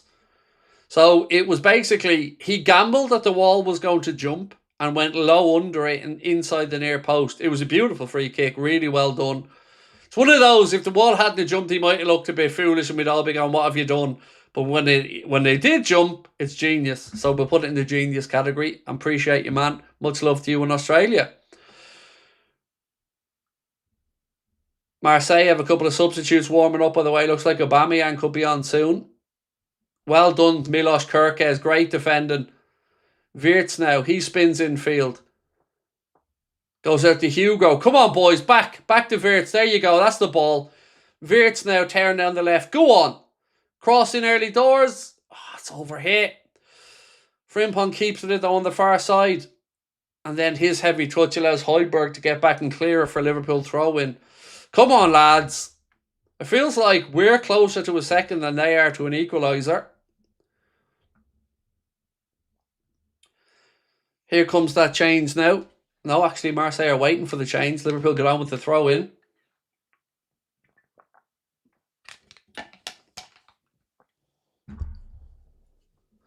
Maka.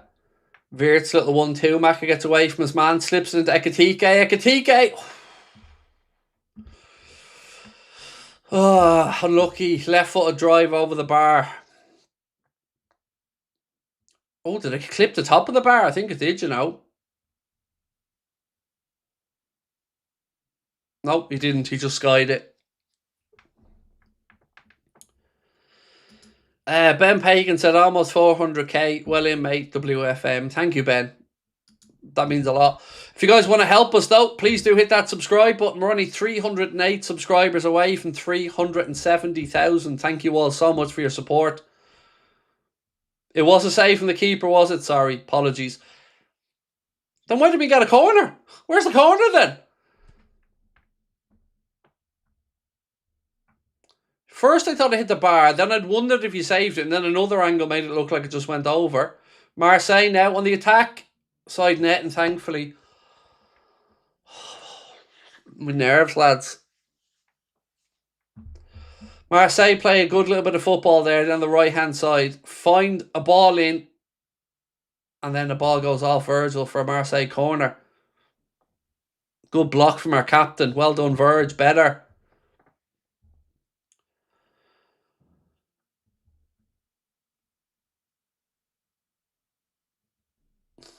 Right, Marseille corner.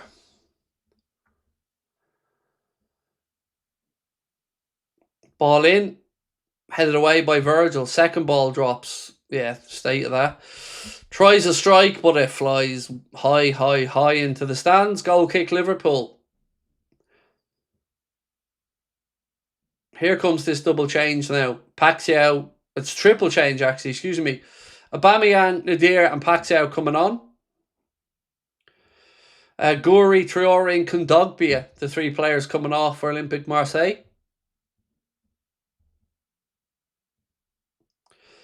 And yes, Jay, Salah is playing, mate.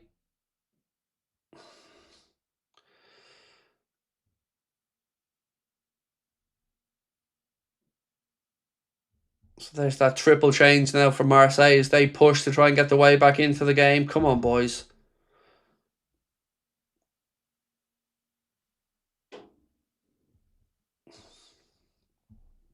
We are 3/4 of the way through.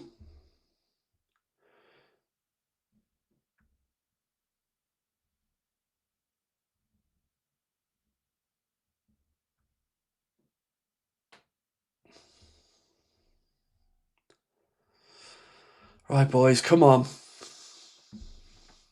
Nothing stupid from here. Let's go. Newcastle 3-0 up against a team that beat us 4-1 at Anfield. I'm just going to keep repeating that because it annoys the shit out of me that happened and that he's still in a job for it. But anyway, tonight we're winning 1-0 away at Marseille. Oh, Verge lets one go under his foot here. And ball goes off Gomez and Alisson keeps it in play. But Virgil again. Wakey, wakey, boys. Fuck's sake.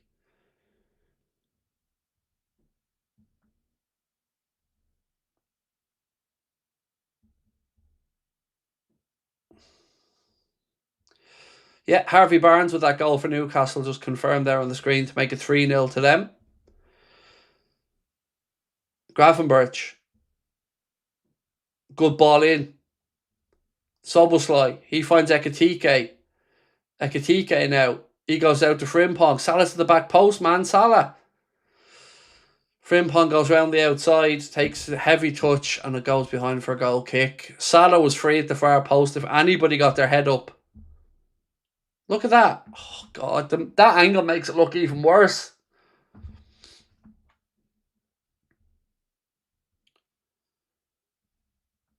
How's Gomez doing? He's doing very well. Yeah. Don't have any complaints about his performance at all, to be honest.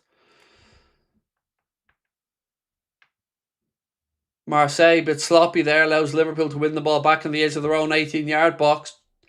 Just over 20 to go. Alisson plays the ball out to Kirkes. The Wirtz tries to play it to Ekitike, but again, Liverpool give it away and win it back. Come on, boys. Here we go.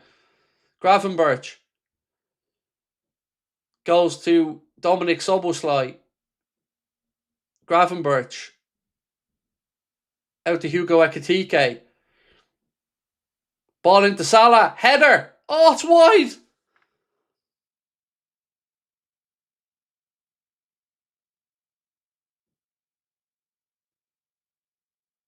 Was he offside? Yeah, he would have been offside, so it wouldn't have mattered. He was offside, so it wouldn't have mattered. Julio says, so we have to take our chances. The forward players have been disappointing with these missed chances, and it's not just this game. I don't disagree about the wastefulness, by the way, mate. I don't disagree at all. Allison comes out and claims this one. Come on.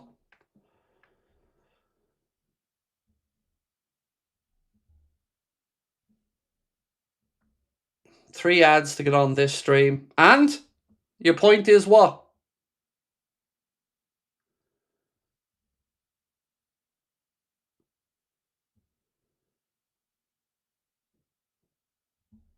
Don't have to have any ads if you get YouTube Premium, mate. Macca, and you also didn't have to pay for any of our content. So if you have to watch a couple of ads, I mean, take it on the chin, or get Amazon, or get a YouTube Premium. Frimpong, ball across, Golazzo, 2-0. Whoop whoop, that'll do. Ooh, ooh, ooh, that'll do. 2-0. Jeremy Frimpong. I don't know who it went in off in the end. Feels like it was an own goal, but who cares? It's 2-0.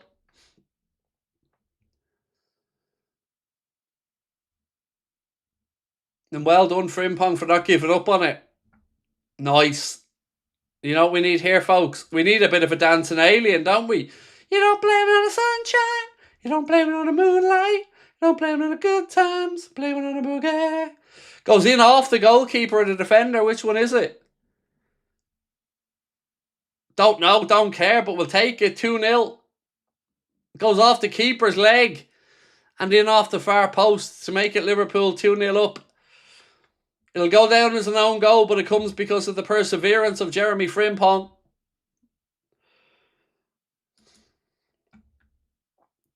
Whoop whoop. Woo! 2-0. Go on.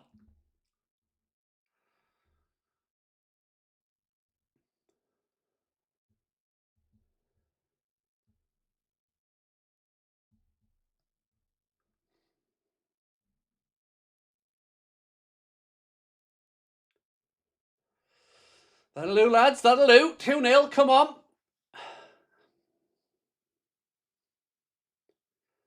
Now, we have 17 minutes plus stoppage time to go. The Reds have a 2-goal lead.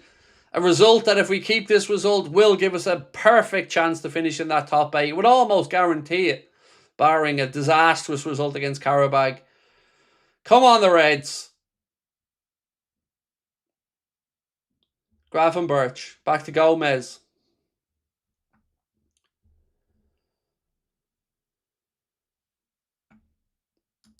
Impressed with Frimpong since come back from injury, said Wes. Yep. And it was, again, his determination, not giving up on that, which created his own opportunity. So full credit to Jeremy Frimpong. Hey, Craig, do we attack better without Gakpo? Yes. Look, if you look at what's happened down our left-hand side, a lot of the good players come from Wirtz dropping into pockets with either Soboslai or Milos Kerkez making runs. And it's more dynamic, in my opinion, and less predictable. So look at that great chance we spoke about that Wirtz missed. It came from our left back, playing a beautiful 1-2 through midfield with Hugo Ekitike, then slipped it into Wirtz. So yeah, I would agree we look more dynamic because we look less predictable in that wide area. In my opinion, anyway.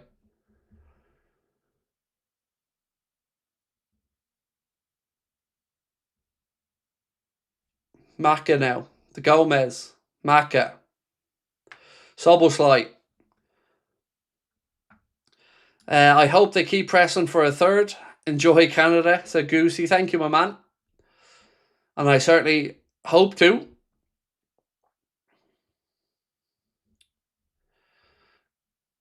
Frimpong again now. Cuts back. And how's that giving us a free out? Somehow that gets given as a free out. I don't know how. Never forgetting how rivals slated Kirkes. Class said Sonder.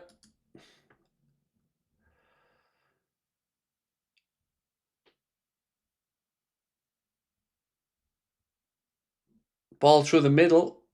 Gomez heads it.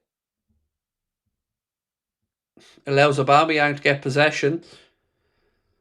Marseille have it right side of the penalty area.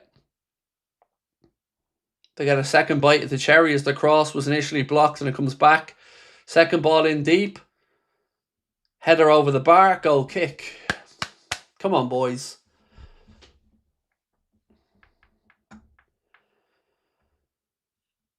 Marseille missing Konaté.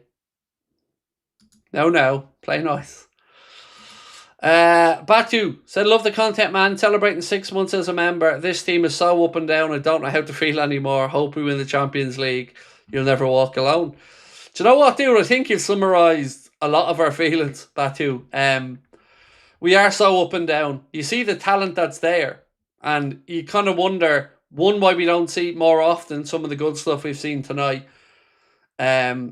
But you can see it's there, right? So I do agree with you. And thank you, man, for being with us for 6 months as well. Appreciate you.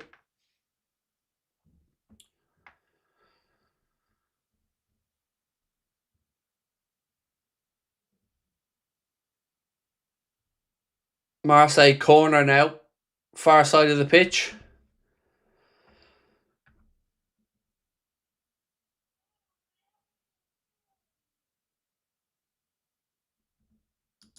John said, for feck's sake, don't do your useless job. 3-0, go on, win bigger. Appreciate your efforts, Craig, and say hi to Connor and the family. New studio. Ooh. Studio's been under construction, mate, for since October. And the building phase of it is now finished. So we're into the painting, flooring, and the audio-visual side of it now. So hopefully have something to show for our efforts in March. All going to plan. The security cameras and all went in today.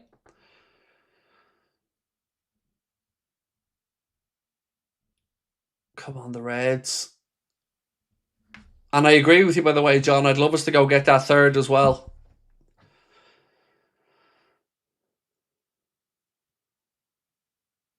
Clock is very much our friend now compared to them, which will do very nicely.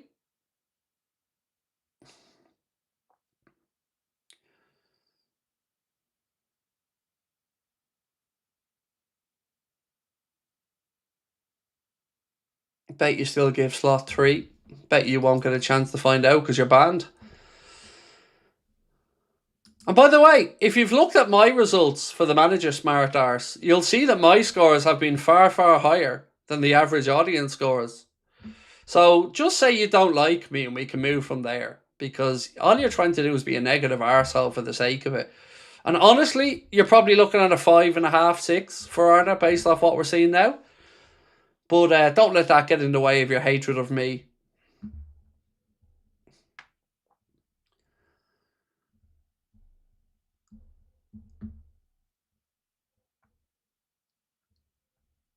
I never get sick of swatting away you little arseholes. It's always hilarious.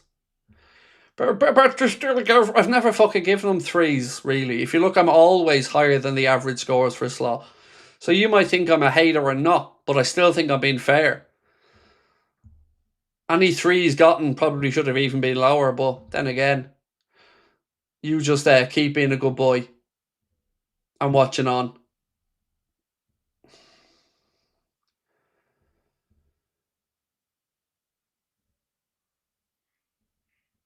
Ball into the right channel now. Almost at the 80-minute mark. Double change there for Liverpool, by the way.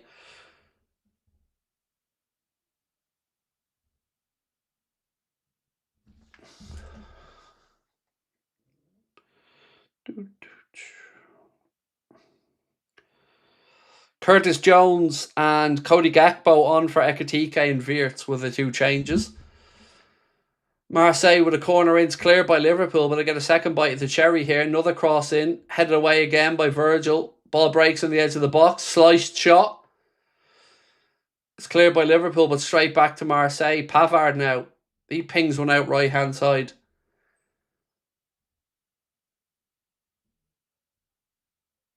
Low ball driven across the penalty area. Liverpool just about clear it. It's getting to desperation stakes now for Marseille. They really are just piling bodies forward.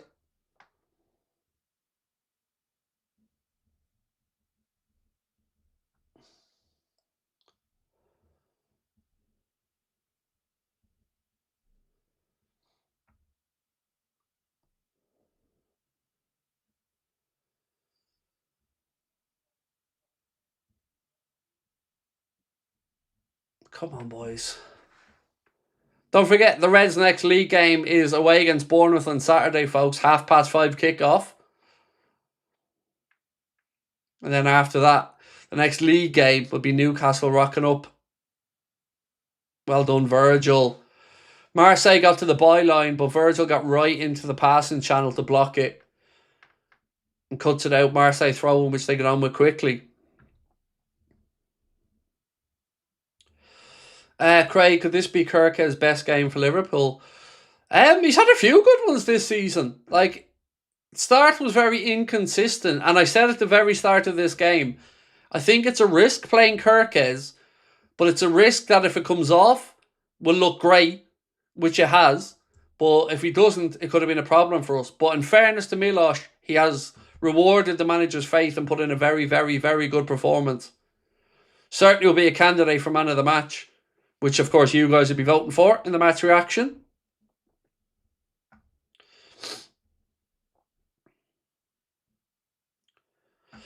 Love you, Craig. You're the voice we fans don't have. Well, hopefully you do have, mate. Hopefully you do, you know, because the bigger we get, the more we get in our community, the more our family grows, the bigger our voice gets. We are, 286 subscribers now away from 370,000. So thank you all so much for your support.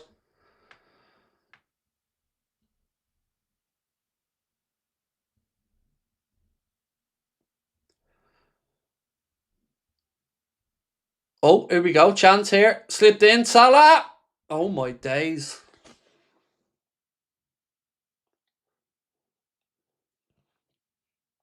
Gakpo slips one into Salah, and it's a terrible finish.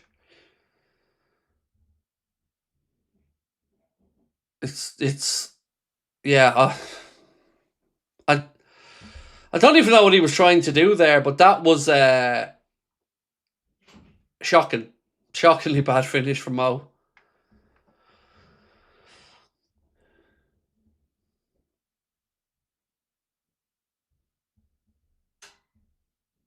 Thankfully, it happens at 2-0 up and not 0-0. At the Liverpool penalty area. Cross in. Headed behind Liverpool goal kick. Come on, boys. Nearly there.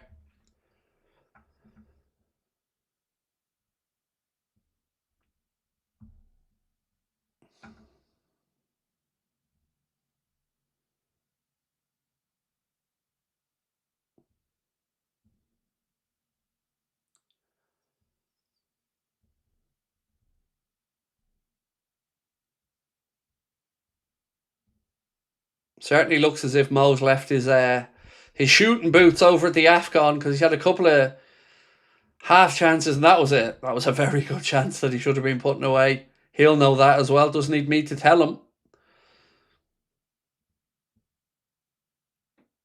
Again, well done, boys. Good pressing.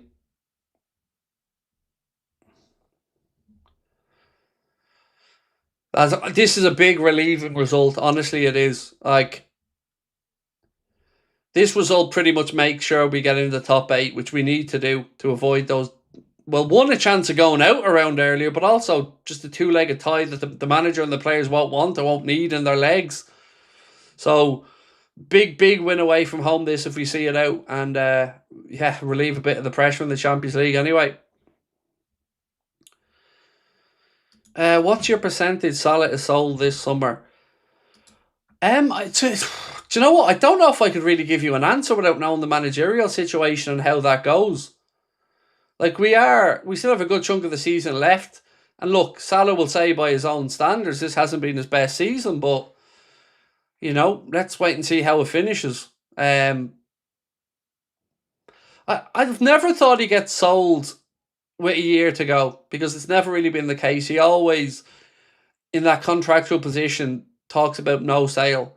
So I could see him seeing out the last year. But again, it may depend on what the coaching situation is. Shot there from distance from Marseille is not going to trouble Alisson. Why is Wirtz being taken off over Salah?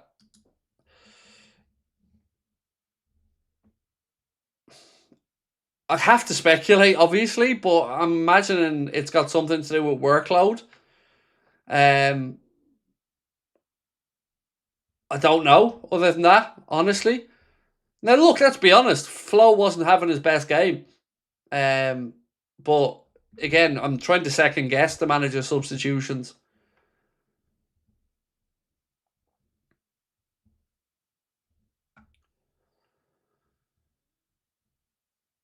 And what we do have is, remember, we have the situation where he had the fatigue as well. So maybe just making sure and being preventative when we go away at the weekend. So maybe the manager's just trying to give him as much chance to recover as he can. Well done, Milos Kerkez again, cutting out the passing channel. Well done, sir. Goes back to Ali, who clears it long.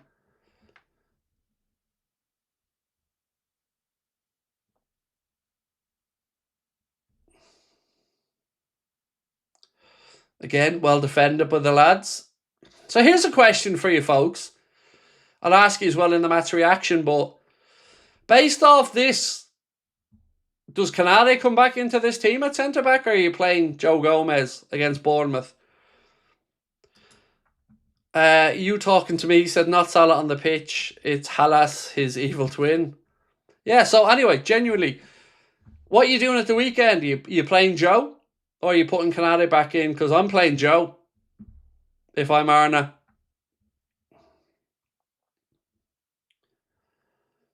Yep, most of the chat, if not all of it's pretty much saying Joe as well.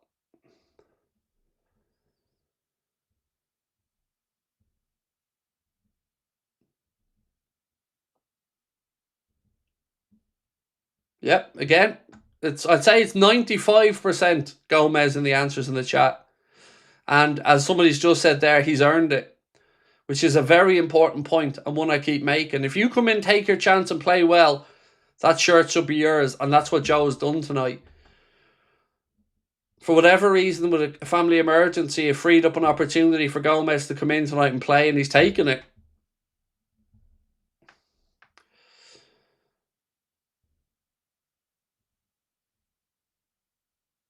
Just under 2 minutes plus stoppage time to go.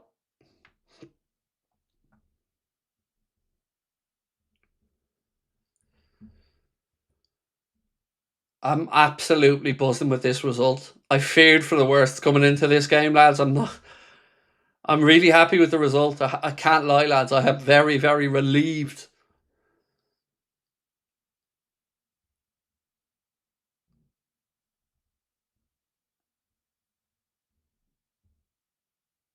Connor said I would say Gomez, but it's a bit harsh for him to lose his place after missing a game for family emergency.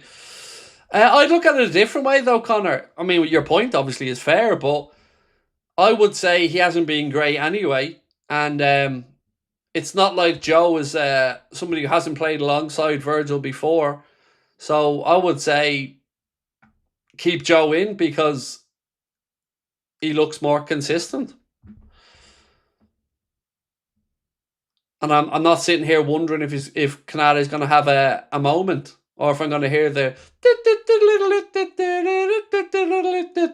music in my head again, or maybe even that Curb Your Enthusiasm music.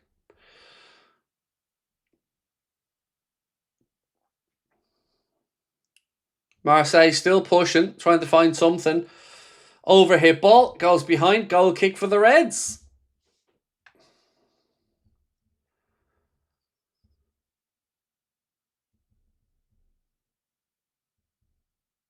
This team is Jekyll and Hyde. No truer statement, sir. No truer statement than that. Don't forget, ladies and gentlemen, we will be asking you to vote for your Anfield Agenda Man of the Match in our match reaction coming up straight after the game. 3 minutes added on by the referee. 3 minutes. Should we try our luck with Van de Ven this window? Look, mate, if it was an option and it was possible, I'm all over it. But again, I find it very difficult to believe if we didn't spend the money for Mark Gay, we're going to drop 70 odd million on Van de Ven. And it's already, at this point, I'm still annoyed that we haven't had a centre back in yet, because we are just one injury away from this season falling apart. Oh, yes, Ali! Yes, sir! Big save right at the end. Liverpool defenders make a mess of that situation. Ball works its way to Aubameyang, and then Ali's there with the save. Again, though, we make a meal out of the defending, but well done, Ali.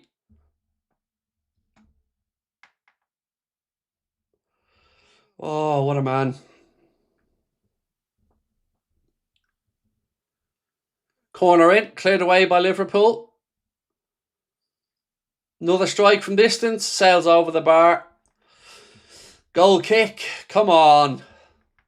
Surely the result is in our hands now, folks.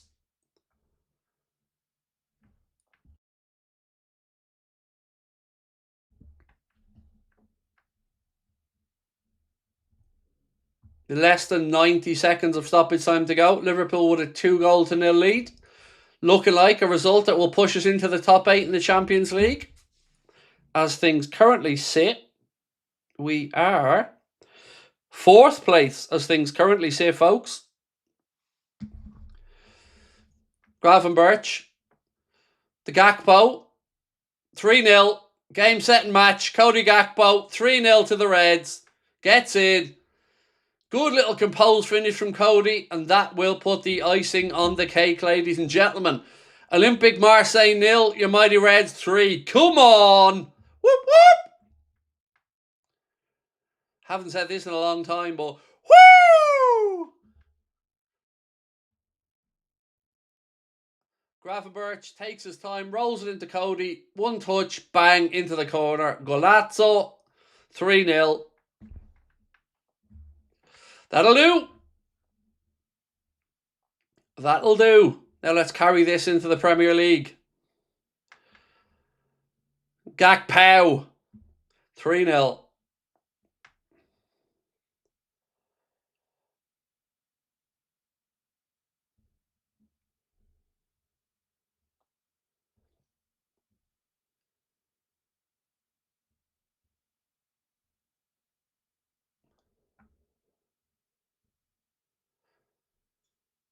And that is that, ladies and gentlemen. It finishes in Marseille. Olympique Marseille 0, Liverpool FC 3. A result that pushes us firmly into the top 8 where we want to be in the Champions League. Well done to the boys, well done to the manager, well done to everybody for tonight. A 3-0 win away from home against Marseille is not to be sniffed at. It is a good result and one that everybody deserves the praise for. Well done, boys. Goals on the night, of course, coming from, excuse me, I'm just watching through, Dominic Szoboszlai, Cody Gakpo, and then an own goal via Jeremy Frimpong assist, we'll call it.